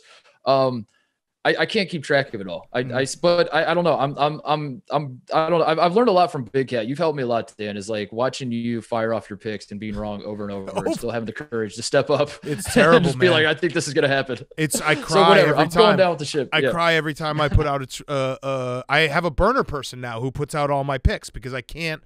I shut off the replies. I couldn't. The negative energy was all encompassing when people would just be like loser, loser, loser. I'd be like, yep, you're right. It is. They're all losers. All of them. This is a hater's paradise this week for college basketball media haters. They just like they're licking their lips, just waiting to see brackets. They're taking receipts left and right, and we got to keep our head on a swivel as media types. You know what though? To me, it's the man in the arena speech. Like I'm out there firing picks. Okay, you want to tell me that afterwards, like that was the dumbest pick ever? I'm out there. I'm stepping up to the plate. I'm fucking firing off picks. Man in the arena, put a jersey on, meet me, and try to do better. That's LeBron's speech, right? Yeah, LeBron actually said that. Teddy Roosevelt stole it from LeBron afterwards. That is by far my favorite speech that any coach can ever give. It's usually after they just lose. It's just basically saying, you know what, we're not losers because at least we tried. We tried hard. It's a participation trophy, but it's in speech form that you give yourself. So I always love that. I want to get you on record about Virginia Tech because I don't know if you saw this. We got dragged. We got caught for an old take 3 years that old. we had 3 years ago about Virginia Tech not being deserving of a 10 seed. And so we want to get you in the boat with us. This will actually be good. So hopefully Virginia Tech's media department will clip all of this once you tell us how much they're going to lose by against Florida. Well, this happened to me too, by the way. Michigan State did the exact same thing to me. Took stuff out of context, stuffed it in my face, but whatever. Like Michigan, I said on our show leading up towards the end of the season, the whole point I brought up on the show was that Michigan State still had a path to the tournament. I was like, everyone's burying all these blue bloods. They're saying Duke's done, Kentucky's done. At the time, North Carolina was done. Michigan State can't make the tournament. And I looked at their schedule and I was like, oh my God, they're going to play like 5 top 10 teams team, or whatever it was. I was like, they have a loaded schedule down the stretch. They're not out of it yet. But at the same time, I don't think they're going to be able to beat all these teams. So whatever. And then they clipped the part that I said, I don't think they're going to be able to beat all these teams, and then shoved it in my face. Yep. But so we're all in this together. I saw that clip, and so everyone's like, well, Michigan State had a video. You didn't say anything about it. Michigan State's video said, like, work left to be done. Virginia Tech tweeted, thanks for doubting us. It's like, yeah, I'm going to keep doubting you guys. You're a 10 seed. Yeah, but it's good for the show though, right? It's great. Yeah, it's great for the show. Honestly, like we do stuff like that all the time to people. Like we'll probably take something that you say way out of context in this show, and then use that. Well, his blood sugar was spiking, so we don't count that. But yeah, we do that shit all the time, and so I just charge it to the game. It's like, you know, I respect what you've done here, Virginia Tech. So wait, how much did you say they were going to lose by again? I'm very scared. This is a very dangerous trap because Virginia Tech, if they win, they're going to play Ohio State in the second round. So this would be doubly painful for me to just be like, Virginia Tech sucks. Wait, I just said Virginia Tech. You can just clip that right there. We'll send that to just clip that part. Wait, that's the entire cut of this interview that we're taking. Virginia Tech sucks. Okay, so let's talk about your Buckeyes real quick. They just don't play defense. They don't. Seriously though, do you not think I have this thought, and you're gonna disagree, and it's gonna break my heart, but I genuinely think Ohio State is the most fun team in the country because our offense is incredible. We are so skilled. We're very versatile. Every guy can make threes and put the ball on the floor, and we're very, very good offensively. We play no defense. We choke away leads, and every game we're in seems to be close. Like, how is that not exactly what you want out of a March Madness team as a neutral fan? Yeah, no, they have absolutely, and they have the big guy who I fucking love, who is a mid-90s reliever through and through with the facial hair and the arm sleeve. Kyle Young? Yeah, I love him.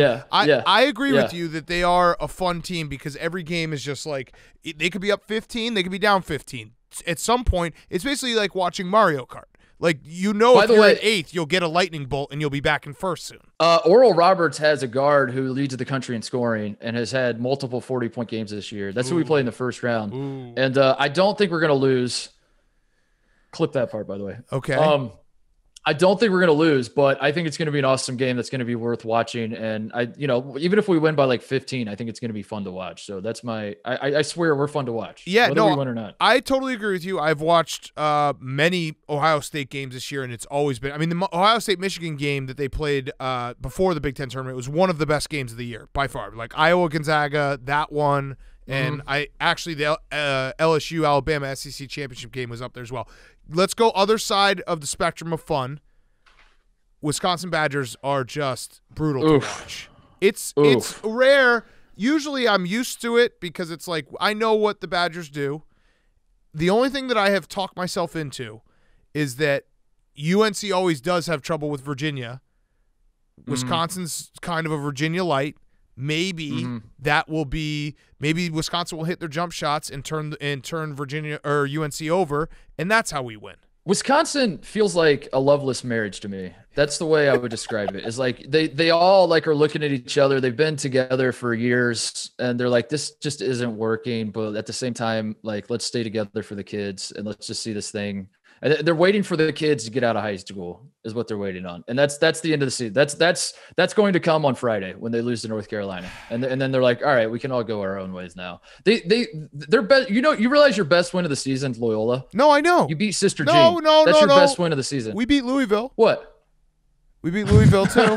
Louisville almost made the tournament. They're the first 4 out in bubble. No, you're right though. That's a level. That's a perfect analogy. Like the Penn State game, to even go micro on it. The Penn State game was like having some sex and being like, oh, this used to be fun. And then Penn State came back and you're like, oh, this is why we can never have sex because we end up fighting afterwards. Brad Davison winning the game by calling timeout is like sticking a finger in your butt and you're like, oh, I feel alive again. And then you're like, oh, but at the same time, I don't think that's enough to yeah, you're right. Is that the highlight? You think Brad Davison? It was actually an unbelievable play by him. Yeah. Is it the best timeout ever? It was a fucking great play. And that's the thing, like they'll do things like Trice will just hit a bunch of threes, or Brad Davison will do you're right. It is. I think this is why, and I still am going to root for them. I hope that they win. I like they all are nice guys, but it does feel like something like they've been together for too long. It just doesn't work. Like it should work and it doesn't work. Yeah, it's the team that, I mean, you remember last year they sucked and then they got hot for like at the end of the season. This is the team that sucked. Yeah, like what we're seeing is the team the team they were all along. Yeah, they were playing the best basketball in the Big Ten last year in the month of February. Like they beat the last game that I watched. They beat Indiana at Indiana to win a share of the Big Ten, and I was like, wow, right. Watch out for them. And then that just disappeared. I think the most frustrating part about Wisconsin this year is that they're not even interesting in how they're bad. You know what I mean? Like even when they're bad, it's not like I don't feel like I want to call people and talk about what's wrong with Wisconsin. I don't feel like it's just like it's sad. It's just like I don't care enough to care. I can tell because I have like a group text message with my best friends from college, and it's like as the season has gone along, it's now just me and one other guy watching every game. Like everyone's like, I got kids, like I'm gonna opt. Like I don't need to watch Wisconsin lose to Iowa again. Like I'll just sit this one out. Let me know when we're in the tournament. Mark, I want to ask you about. I want to get you on some more records for some fraud takes here. So, all right, I'm just gonna have you incriminate yourself. If you were to give like, all right, please do. Okay, you can only pick from teams seeded 1 through 5. Give me your top 4 fraud teams in the tournament. Frauds 1 through 5. All right, let me see. Because fraud implies that you should be good. It's different from being a bum. All right. Houston's my number 1 fraud. Okay. They're 24-3. One of their losses was to Wichita State. They lost to East Carolina, I believe, and they lost to Tulsa. These are very bad losses. Houston, I don't know. Houston to me is what people think Gonzaga is. That's what I would say. When you think of Gonzaga as playing nobody, racking up a bunch of wins, and then probably going to flame out early in the tournament, which is not Gonzaga anymore. That was Gonzaga 15 years ago. That's what Houston is now. I bet Which might be good for Houston. Maybe 15 years from now they'll be as good as Gonzaga is now. I don't know. It won't shock you. I bet on Houston in that ECU game. They were minus 18. It was like it was like a 3:00 game on a Thursday. It's like gotta bet it. But you're right. And the good thing that Houston does is they kick the shit out of bad teams. Like that's I think the Houston wins by 40. And you're like, wow, Houston's incredible. But okay. So what's your second one? So Houston, the one thing about Houston, though, I will say is they have a pretty – I like their draw in the sense of, like, West Virginia isn't – I like the idea of West Virginia more than I actually like West Virginia because it's – you hear that Bob Huggins has a team that can make shots and you're like, oh, my God, that's unstoppable. But then they don't play great defense and they're kind of – they've been losing a lot of games they shouldn't. Syracuse, San Diego, like that whole region, I like Houston going – I don't know. Houston might surprise me and go to the Elite Eight, but I don't think it's because they're good. I still won't think they're good. So are you taking my face, Houston fans? Are you thinking Rutgers has a chance in the second round? I actually do. Yeah. Yeah. I think Nice. Rutgers are Garbage. I'm betting on Rutgers. If Rutgers wins the second round game, I win a Bitcoin. Let me see who else is a fraud. We'll throw Houston out there. To the Tennessee's been a little disappointing up and down. I think. I don't know if they're frauds, but like they coming into the season, I felt like they were good enough to maybe make a Final Four run, and they've been just kind of blah. They've been offense mediocre. sucks. Yeah, their offense is really bad. Their defense isn't. I mean, it's good, but it's not good enough to make up for how bad their offense is. They have potential. Tennessee's a team that like if you catch them on the right night, you're like this team could be something, but then. I don't know. Wait, so has this season? I don't love that they're. Has this season completely swung the pendulum where now it's like if we're relitigating the Shaka Smart, Rick Barnes situation, like if you're Texas, you'd rather have Shaka Smart now?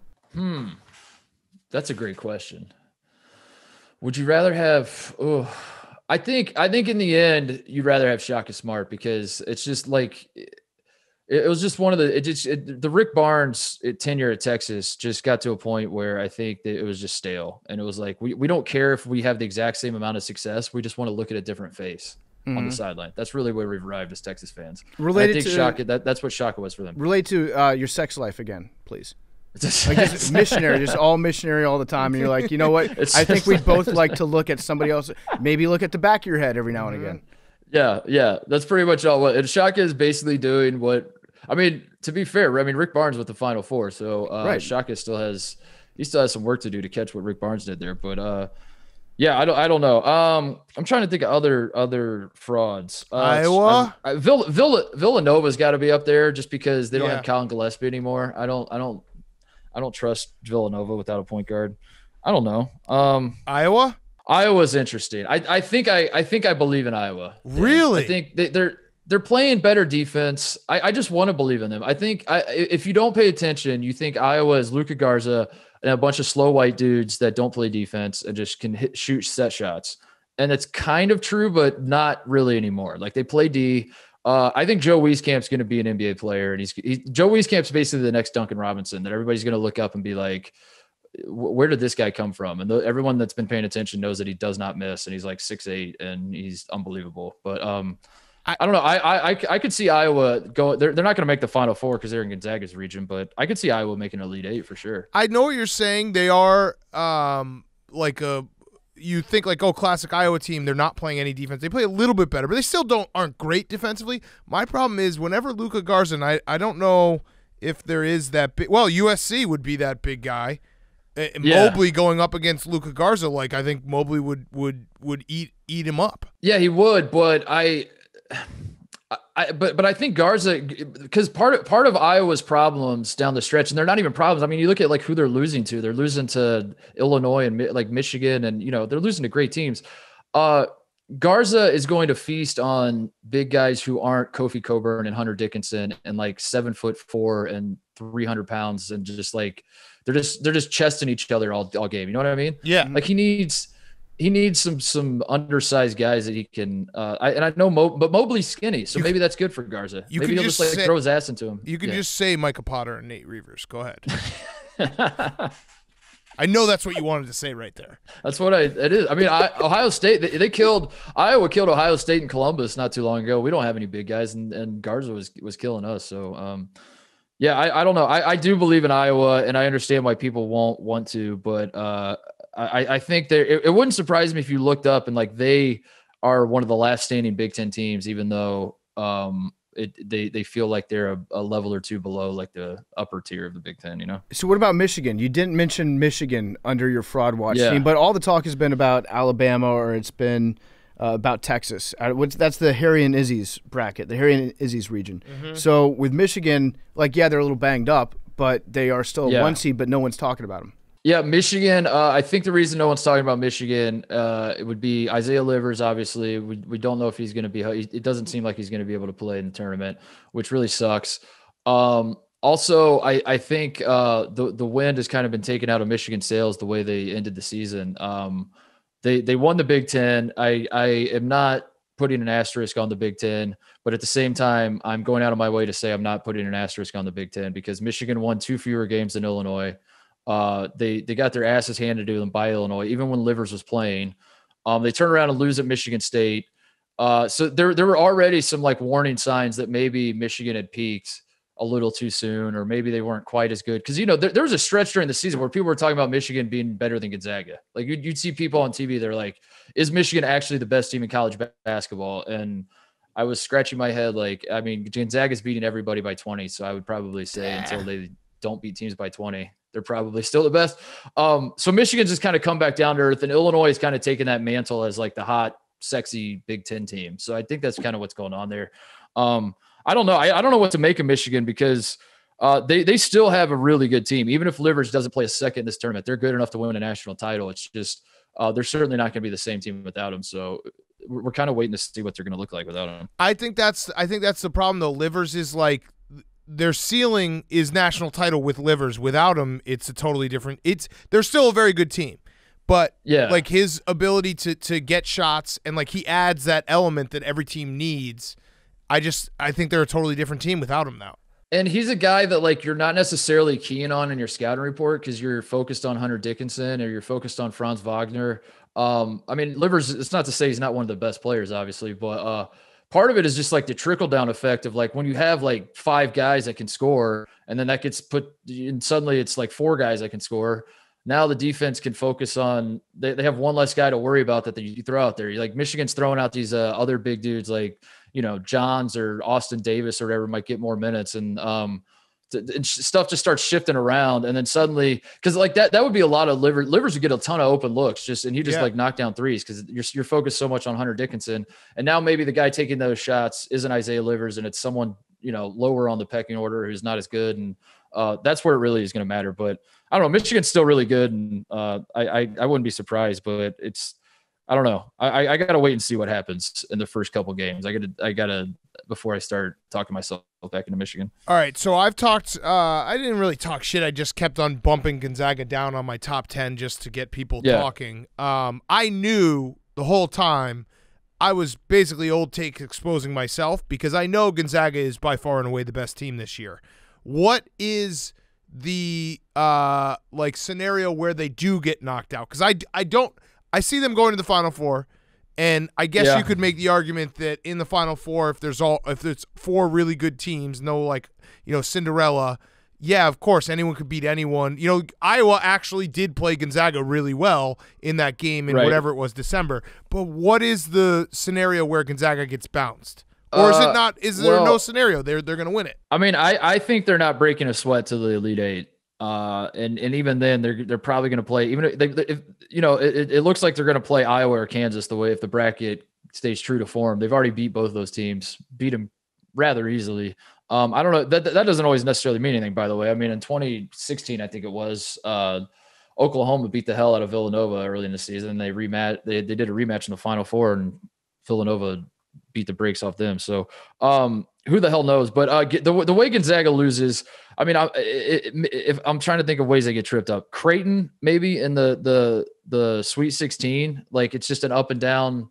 They're both great offensively, and Creighton they just match shot for shot, and Gonzaga's like, we're fine, and then they miss a couple shots, and because Creighton has scores, Creighton can fill it up when they get hot. So maybe, but that's not going to happen. They don't play. Gonzaga does let their foot off the gas defensively. They don't have necessarily a rim protector like Drew. They don't have a guy that's like swatting shots. So if you can penetrate on them, which is easier said than done. maybe that's it. But I don't know, man. They're good. They're very good. And I am not a Gonzaga fan. I'm not like trying to stick my chest out and say like this team's definitely going to go undefeated. I don't care. It's not, if they lose, it's not going to break my heart. I just feel like it's my duty to give people a PSA that if you think Gonzaga is just like every other Gonzaga team in your mind, you're a moron. I do think that, like this is not 2006 Gonzaga. This isn't even 2013, 2017. This team would beat the 2017 team that was 2 minutes away from a national title, by the way. This team would beat them by like 10, 15 probably, I think. Like they're so much better. They're so good. This is all you need to say. This is what you need. This is how you would phrase it. They had 4 guys that were top 5 at their position in the country this year.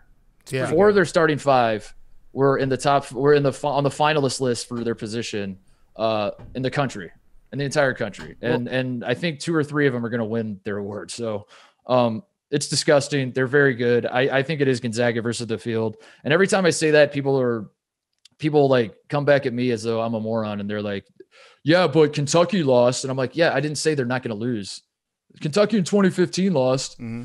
I didn't say Gonzaga's not going to lose. I just I agree with you though. They're so much better than everyone, and they do have like their bracket, which you should do for the team that is the number 1 overall seed should have an easier bracket. The only team I would say that I'll throw out there, Kansas was playing really good basketball before they got shut down with COVID. Mm-hmm. Now, they would meet Gonzaga in the Elite Eight, so it would be the unstoppable force versus the immovable object, and Kansas playing really good basketball, but Bill Self being in the Elite Eight, which means he will pee down his leg. But that would be the only team I could see. I mean, I guess I'm just shitting on Iowa here. Whatever.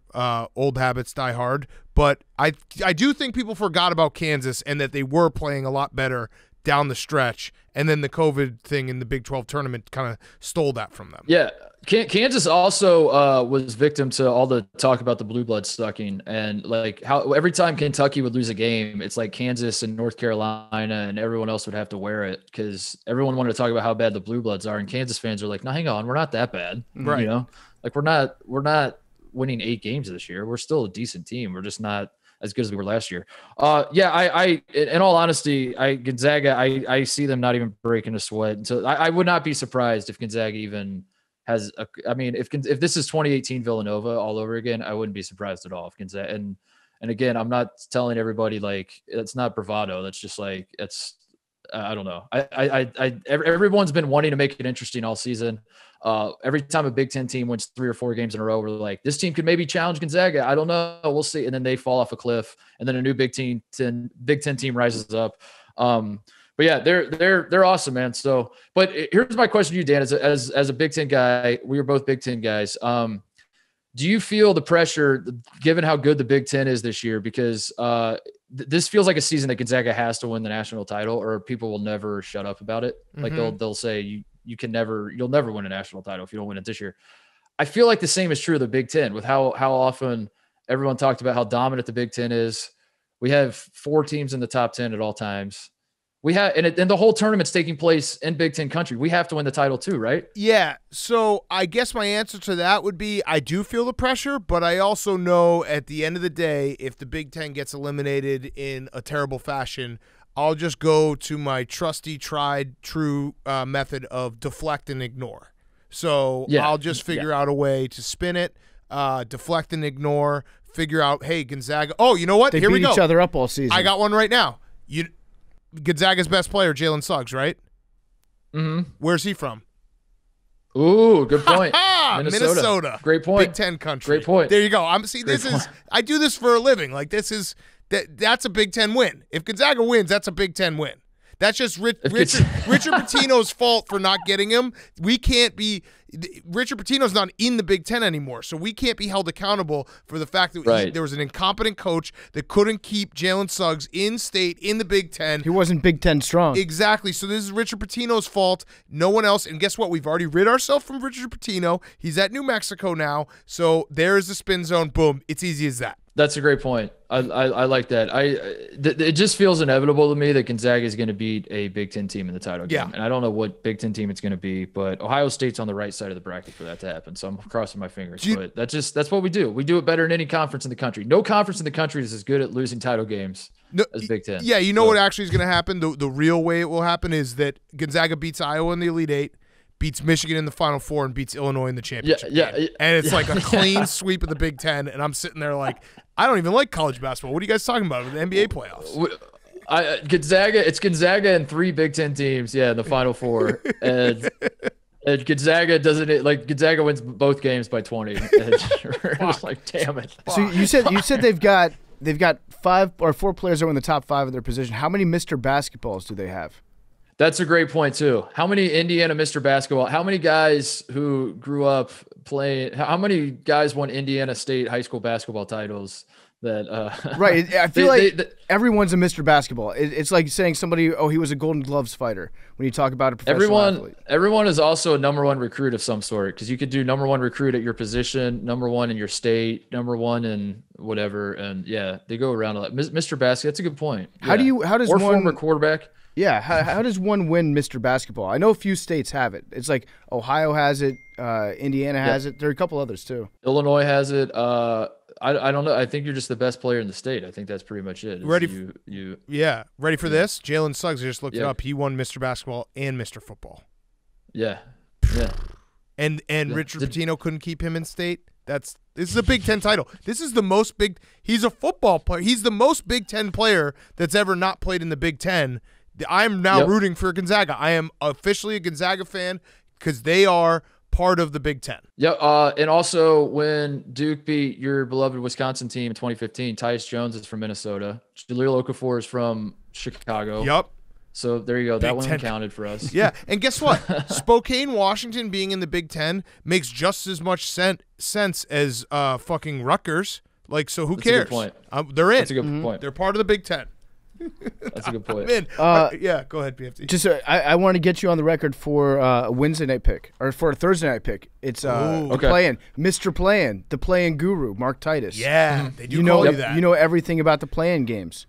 So that would be a good brand, right? Like if you were the guy that that's you. That is an untapped that's a freebie for Jake. Maybe Jake March takes his brand and runs with it, where he's like, I am Mr. Play-In. And like he just goes all in on like the 4, and then as soon as the playing games are over, he wipes his hands. He's like, "Have fun, everybody, with the rest of the tournament. I'm out. My job is done." How's your bracket? He has a play-in bracket on as well. He's a Tom Lenardi of play-ins. My 1 seed's in the play-in games. Here, yeah. But so I mean, the big one it's Izzo against Cronin. It's 2 big coaches, 2 big names. Michigan State, UCLA. Give us your lock on the playing game. I like Michigan State. UCLA is free falling. They were pretty good a couple months ago, and that's never something you want to say about a team in March. I think lock me in on Michigan State winning, especially because if I don't say Michigan State's going to win and they do win, I'll have it thrown back in my face. So okay, and UCLA fans don't care. Yes. Yeah, they UCLA's finished. I think they're on 4-game losing streak. They were ranked, and then they just kind of fell off the face of the earth, and they lost So they got bounced by Oregon State, who that one still is shocking to me. Shout out to Beavs. All right, any other like sneaky teams that you got on circled or whatever to break down, help people fill out their bracket? Yeah, I like Ohio. Ohio is a team I believe in, but I'm very biased. The head coach at OU was an assistant at Ohio State when I was there, and he's awesome. And they have a dude, Jason Preston, who's going to be the best player on the floor against Virginia. I know Virginia's favored, and Virginia.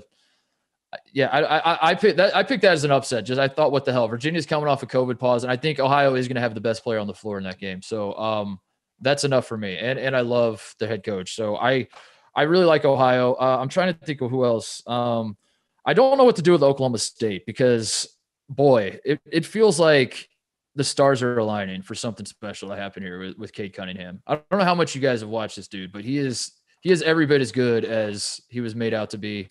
I've really enjoyed him. So I know they're a 4 seed, but that feels right. I mean, like, what was Carmelo in 2003? Weren't they like a 3 seed? And when he took him to the title game, I can't remember, but I agree with you there, especially because that Tennessee-Oregon State game, like those, Oklahoma State should get to the Sweet 16.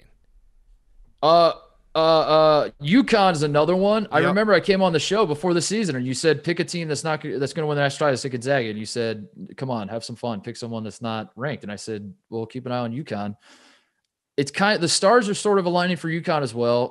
I wanted them to win the Big East title. If they won the Big East title, I would have picked UConn to win the national championship, I think. But Creighton got the better of them. They had like 3 shots to tie the game at the end. They all missed. But wide open. I like too. UConn. Yeah, I know that was brutal. I like UConn's draw. I do like Alabama. That's not a slight against Alabama, but I like a matchup with. But Maryland's going to be tough in the first round for UConn. So I don't know. Like I'm talking myself into UConn still having a shot here as a dark horse. I don't know. I'm all over the place. I really do. Like at the end of the day, I just come back to Gonzaga and I'm like, this is all. It's just a fun distraction to give Gonzaga a trophy in 3 weeks. So if Gonzaga, if they didn't exist, who would you pick? If Gonzaga didn't exist, who would I pick? We could just keep doing this till. Can I say the winner? Can I say the winner of Illinois, Oklahoma State in the Sweet 16? I would pick one of those 2 teams. Whoever wins that game. If Gonzaga is going to lose, I think whoever wins Illinois, Oklahoma State, I'm riding that in the Sweet 16. Do you? Let me ask you this about Illinois real quick, because I find myself like, Billy, you have your hands on your pants? Yeah, he does. Okay. Billy I literally just caught it in the corner of my eye. Billy was scratching his penis. Like it's always tough because when you play a Big Ten schedule, you start to hate all the teams. But handball. Watching Io and Kofi Coburn play, like I've always liked Brad Underwood, but Io is so much fun to watch. And I don't know. It's just this isn't even a question. It's just fun to watch. You find yourself being like, I don't hate them because I think he's so much fun to watch. I know. Yeah, that was the most frustrating part. Ohio State loses the Big Ten title game in overtime. A very heartbreaking loss. Watching the Buckeyes blow it down the stretch, and I wasn't even really that mad because I was like, this is great for Illinois. And also just Illinois didn't win the Big Ten, but they felt like they should have the regular season. So I was like, I can't even really be that mad. This team's pretty likable. Though I am a little worried though, Big Cat, that like it feels almost this has happened all season with the Big Ten teams. It happened to Ohio State. It happened to Michigan. It happened to Wisconsin when you guys beat Louisville. I feel like Iowa had their moment where suddenly you look up and you're like, oh my God, we might be the best team in the country right now. Like we play in the best conference. We're kicking everyone's ass. We are so good. And then every single one of them falls back down to earth. And that's what I'm worried about Illinois is like, you don't want to be feeling yourself too much. And I don't know because that's bitten every other, like that. It's ruined all of it. I'm worried about a Big Ten bubble too. I'm worried that like all these teams in the Big Ten just like beat each other and we're convinced that they're all like really good. And I don't know. The bar's been set so high for the Big Ten. I don't know how we're going to top it. We have to basically get 3 teams in the Final Four or else everyone's going to say you guys were overrated this year. Just follow my lead. I'll be the lead blocker. I'll please come out with spin zones. Please. But I like that answer. The winner of Illinois, Oklahoma State would win if you eliminated Gonzaga. I like that answer. Yeah. I also feel like if your state touches a Big Ten state, then that should count as well because in theory you are a target school. You could play in the Big Ten. Right, you're a breeding ground. You're breeding ground. Yeah, exactly. You're Big Ten adjacent. You're large 10. Who do you got? You guys filled out your brackets. Who do you got? I probably will take Gonzaga to. Gonzaga's gonna win it all. I agree with you. Like I don't.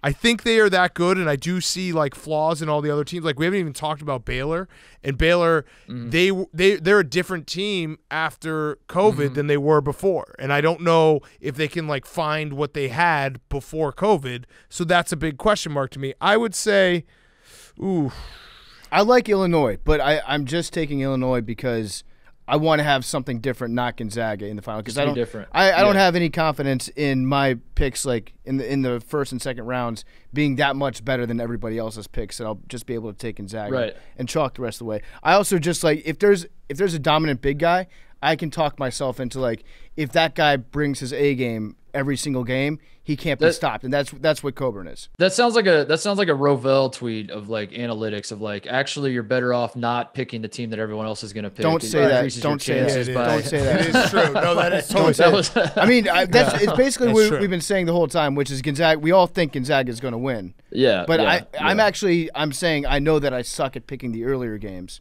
so I'm just gonna. I want to bet on something different. I'll put it this way. How about this?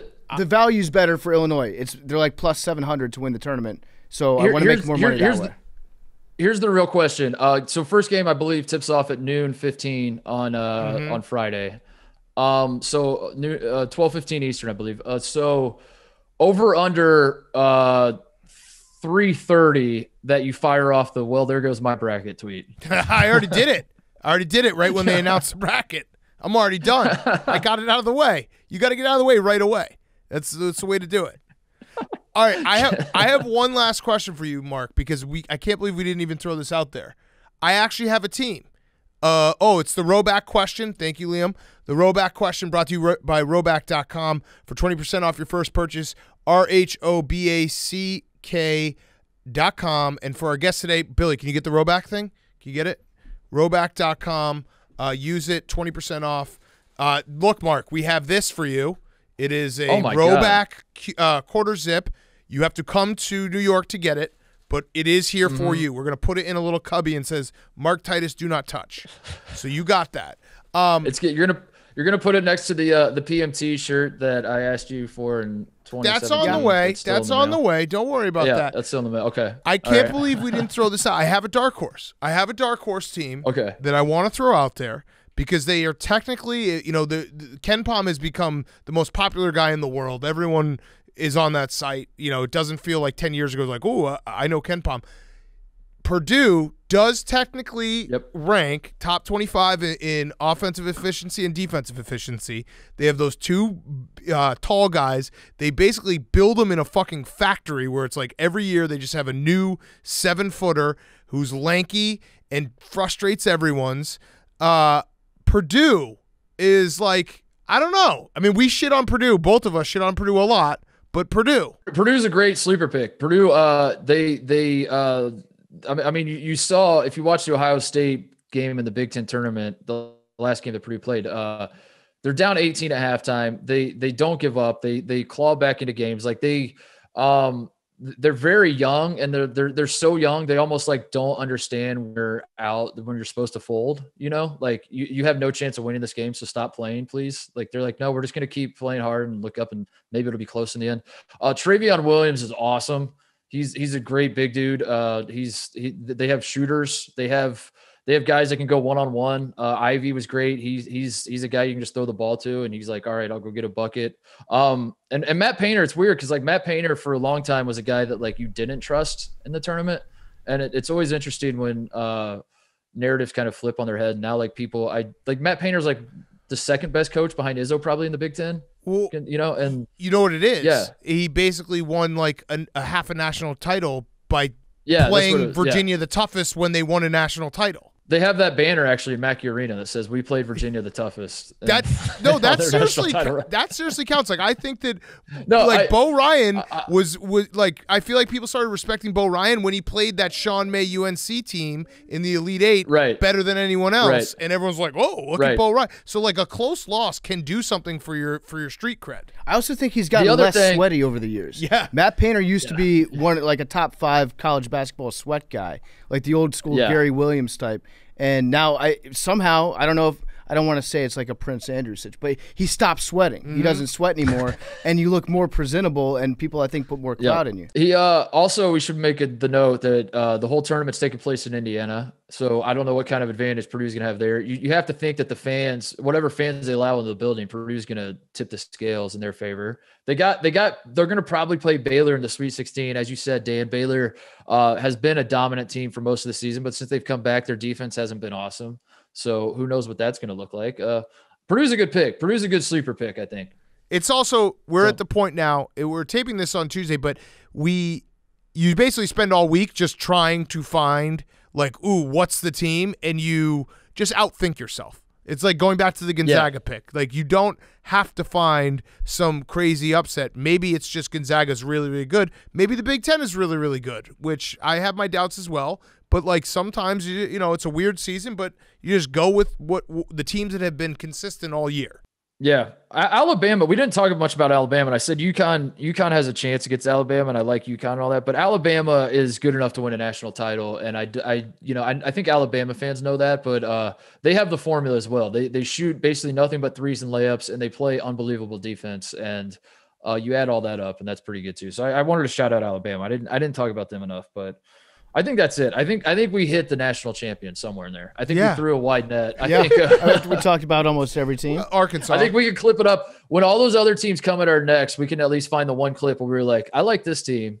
And then we tweet that out. We say, "Suck it, haters."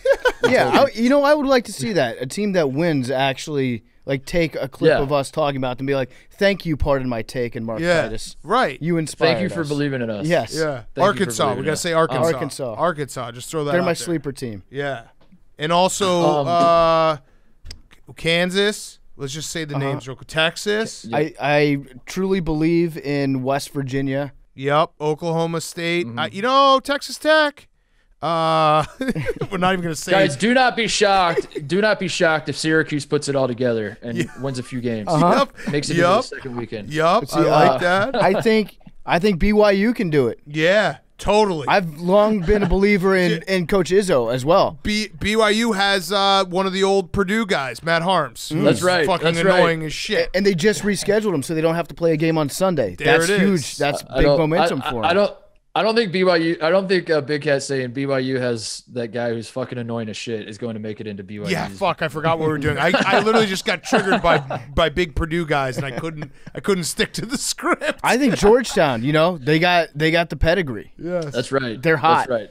Oh I think man. we did it. All right. Well, hey, before I go, Billy, I wanted to shout out Billy. I know this is old news in your guys' world, but for kicking Jose's ass, I bought the fight. I watched the whole fight, all 10 seconds of it, and I don't know. I want to admit that I bought the fight just to watch Billy die, and I just wanted to eat my words and tip my cap to Billy and say. Well, this is perfect because Billy in true Billy form just walked out of the room with no explanation. That's so good. That's so good.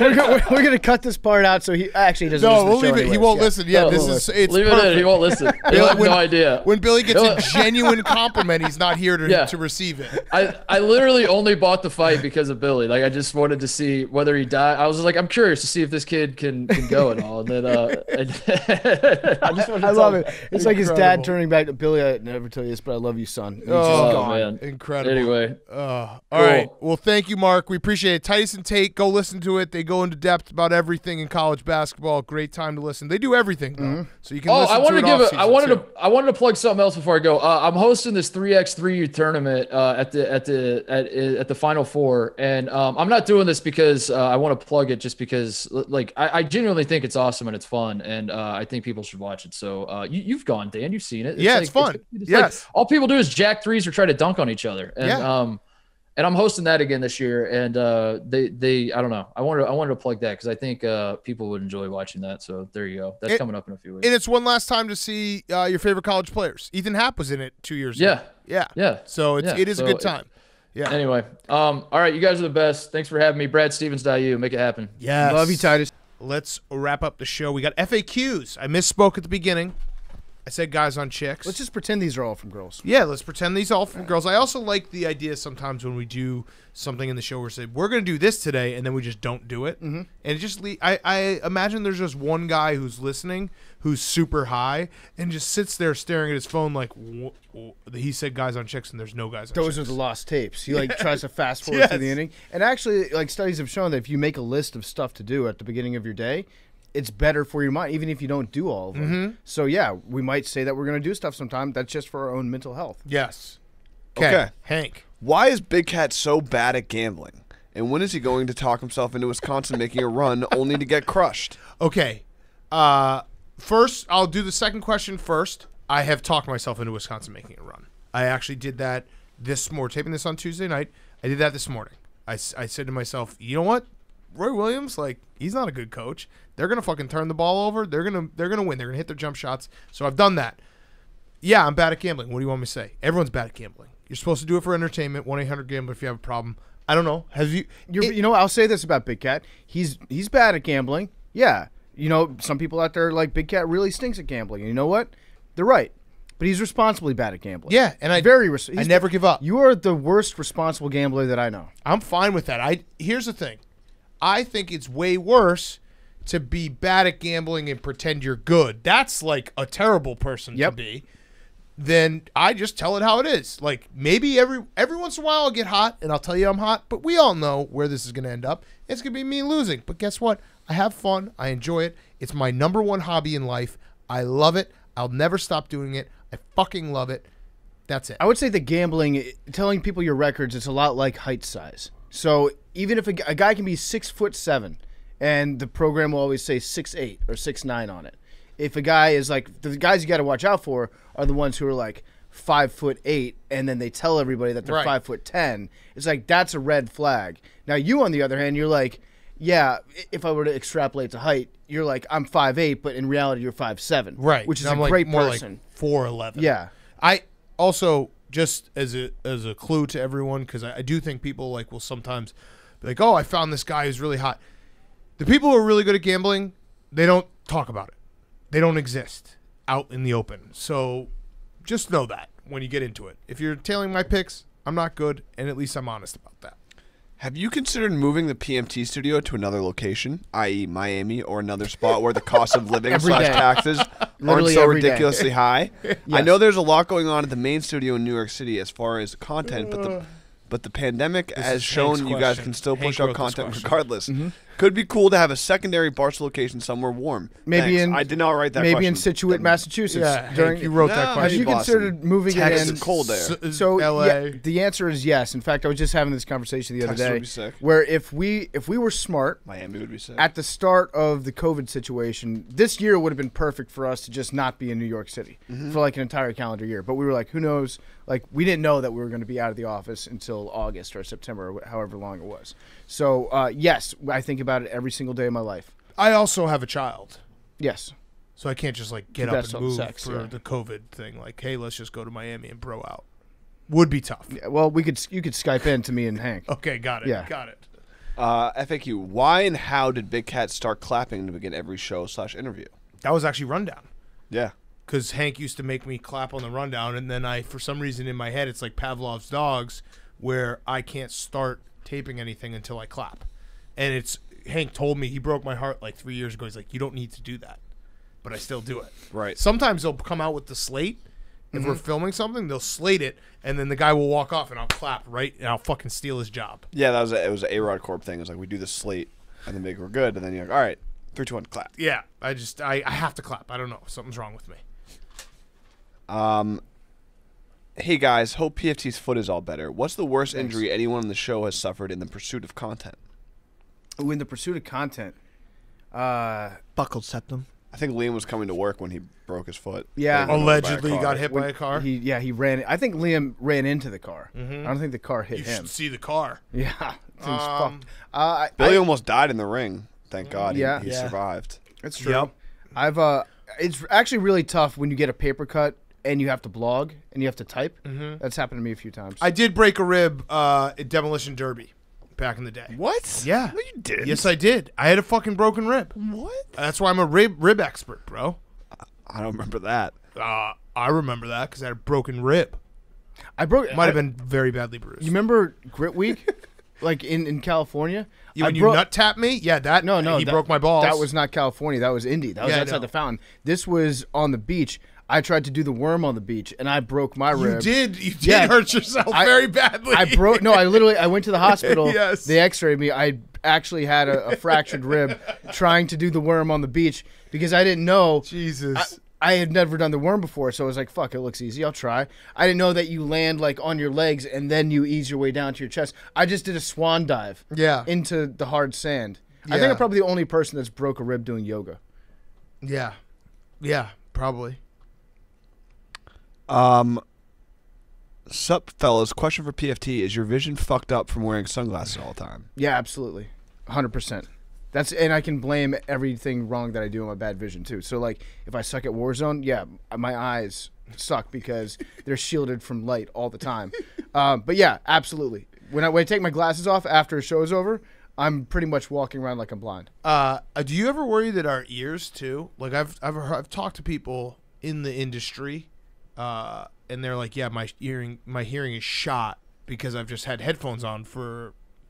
I never thought of that, but we're probably fucked in that regard too. That sounds like it's soft to me. That sounds like a all soft right. Well, then I'll name excuse. the name Scott Van Pelt. Yeah, that's soft, Scott. Scott doesn't even really wear earphones all Well, the he time. did used to. He Headphones. used to do 2 radio. hours a day, 3 hours a day. Yeah. Yeah, I don't know. That might be. How old is he? When's his birthday? 72. Yeah, his birthday was last week, right? Yeah, 72. He was born in 1919. How did the joke of PFT being in his 20s start? Because you're in a midlife crisis. I'm not actually in a midlife crisis, but I don't feel like I'm 36. So when I turned 35, I was like, hey, no big deal, I'm 35. But then for some reason, when I saw the 6, I was just like, that's late 30s. That's old, and I don't feel old. It started with Kevin Stefanski when we were saying he was 38. It was like, that's old. And I was like, dude, we're 36. And like, well, I don't feel 36. Yeah, I And then honestly it just went from there. I feel like I'm 28. I really do. Honestly, I feel I'm 28.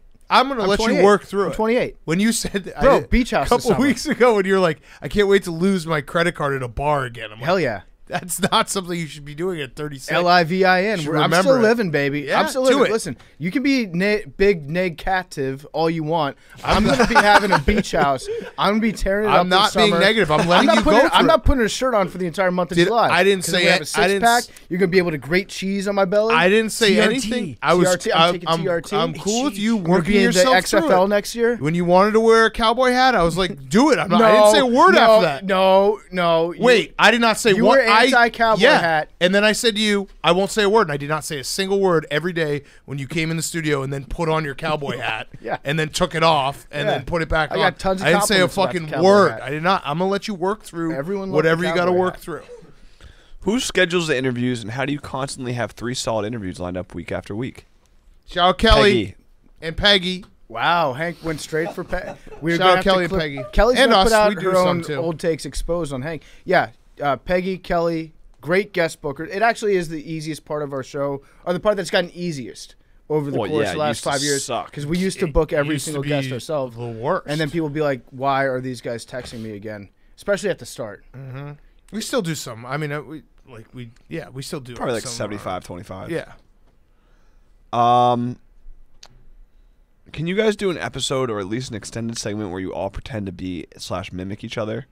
Like Big Cat would be Billy, Billy would be Jake, Jake would be PFT, PFT would be dude, Hank, and that's Hank would be stupid. Big Cat. Something along those lines where you did the SpongeBob table read or Breaking Bad scene read. Wait, with all the voices. How does that go again? Big Cat would be Billy, Billy would be Jake, Jake would be PFT, PFT would be Hank, Hank would be Big Cat. Okay. Ready, go. Wait, what? Was you Jake? Oh, God. Wait, who are you? I just shit myself, but I'm going to blame it on PFT. Wait, who's Billy? Who's Billy? Billy's Jake. Oh Billy just my did God, that was.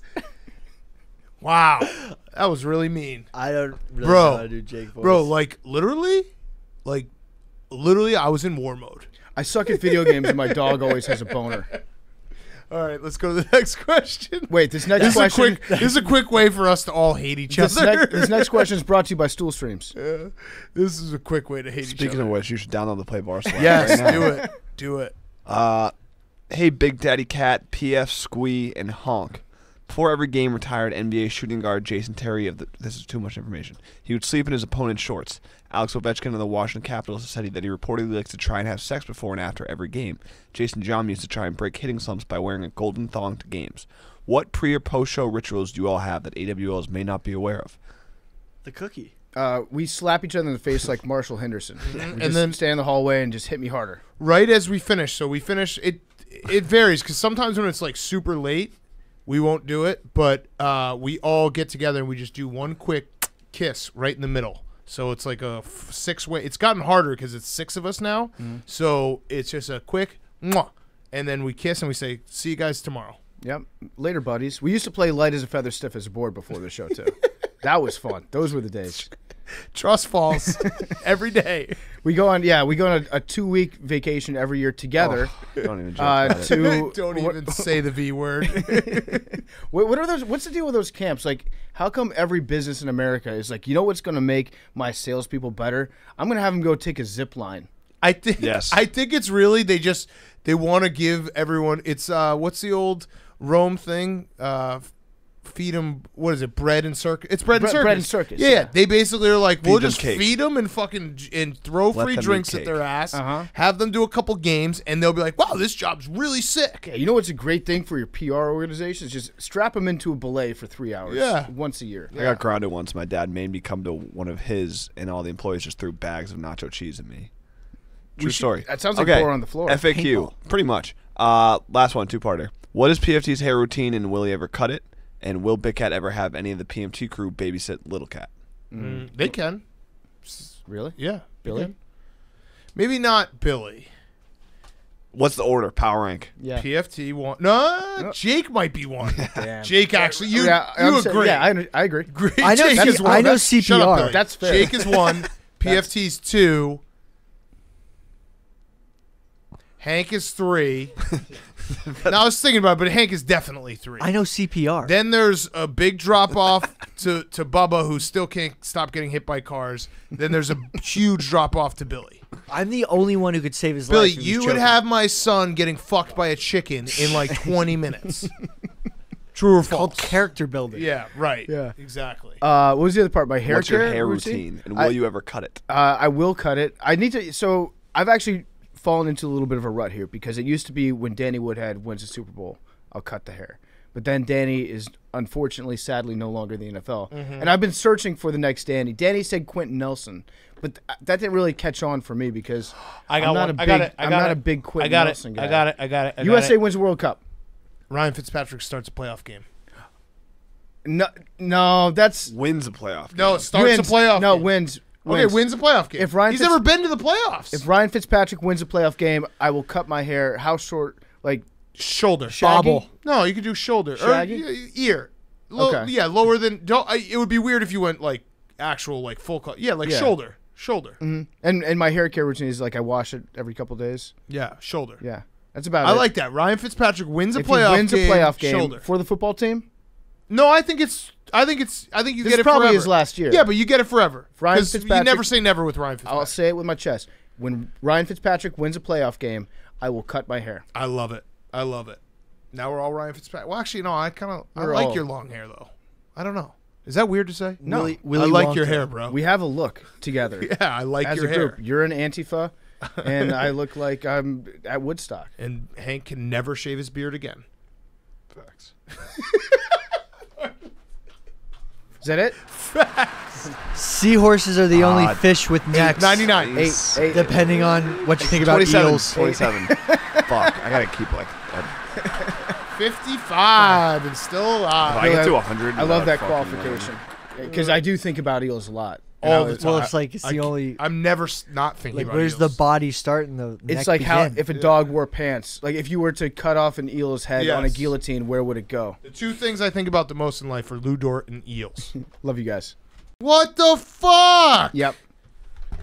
Fuck everything. The Bears suck. This is just stupid. I Red hate rifle, everything. baby. God damn it. He didn't do the Russ tweet. the orange. Fuck that. Cancel everything. He's gonna look The good. Bears Yeah, yeah, suck. Bears This is orange. another. Bears You know what? orange. Yeah. This is all destiny because of Big that cat. one time I said that Andy Dalton was better than Jay Cutler, and then Jay Cutler didn't talk to me for 5 years. We're gonna find out.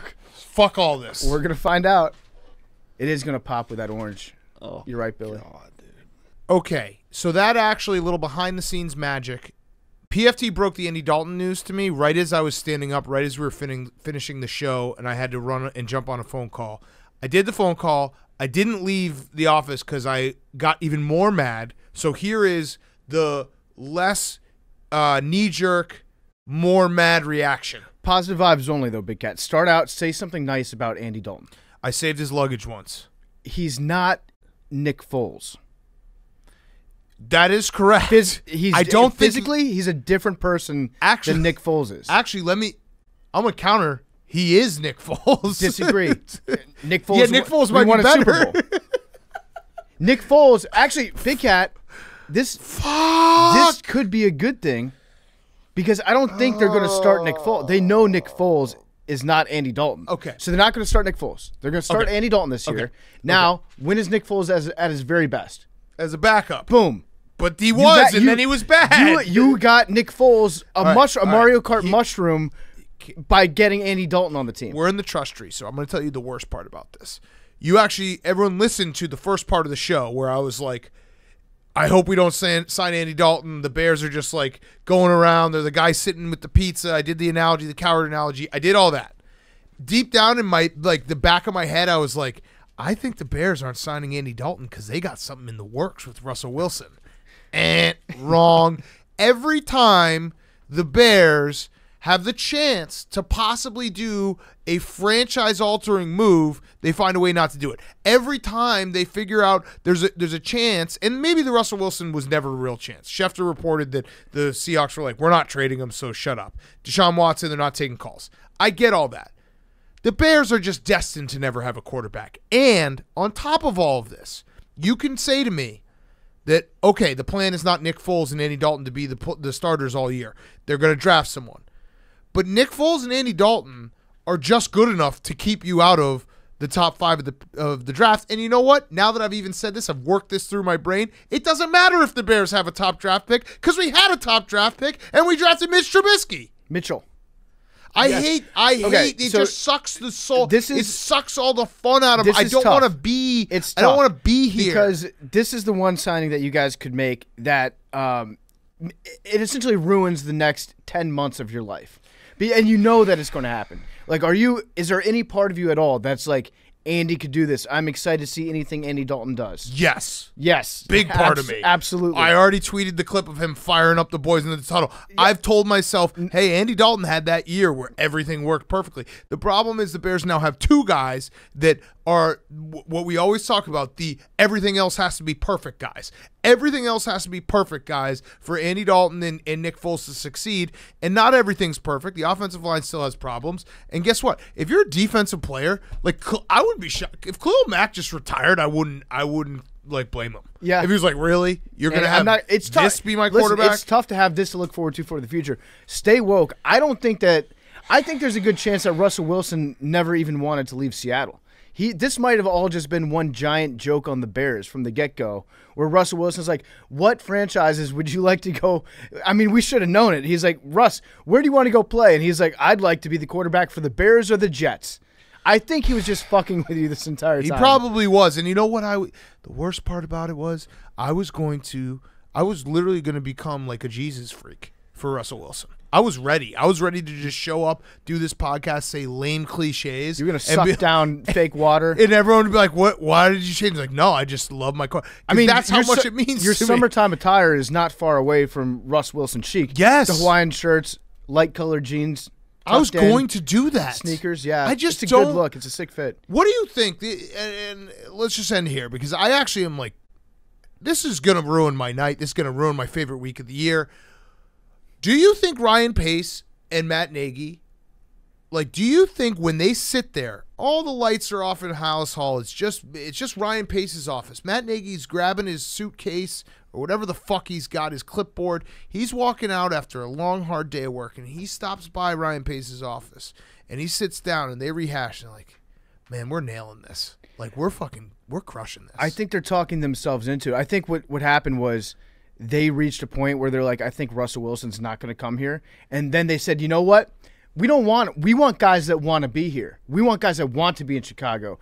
No more Russell Wilson. Andy Dalton, would you like $12 million? And he was like, yes, sirs. Okay, good. He wants to be here. That's a guy that wants to be a Bear.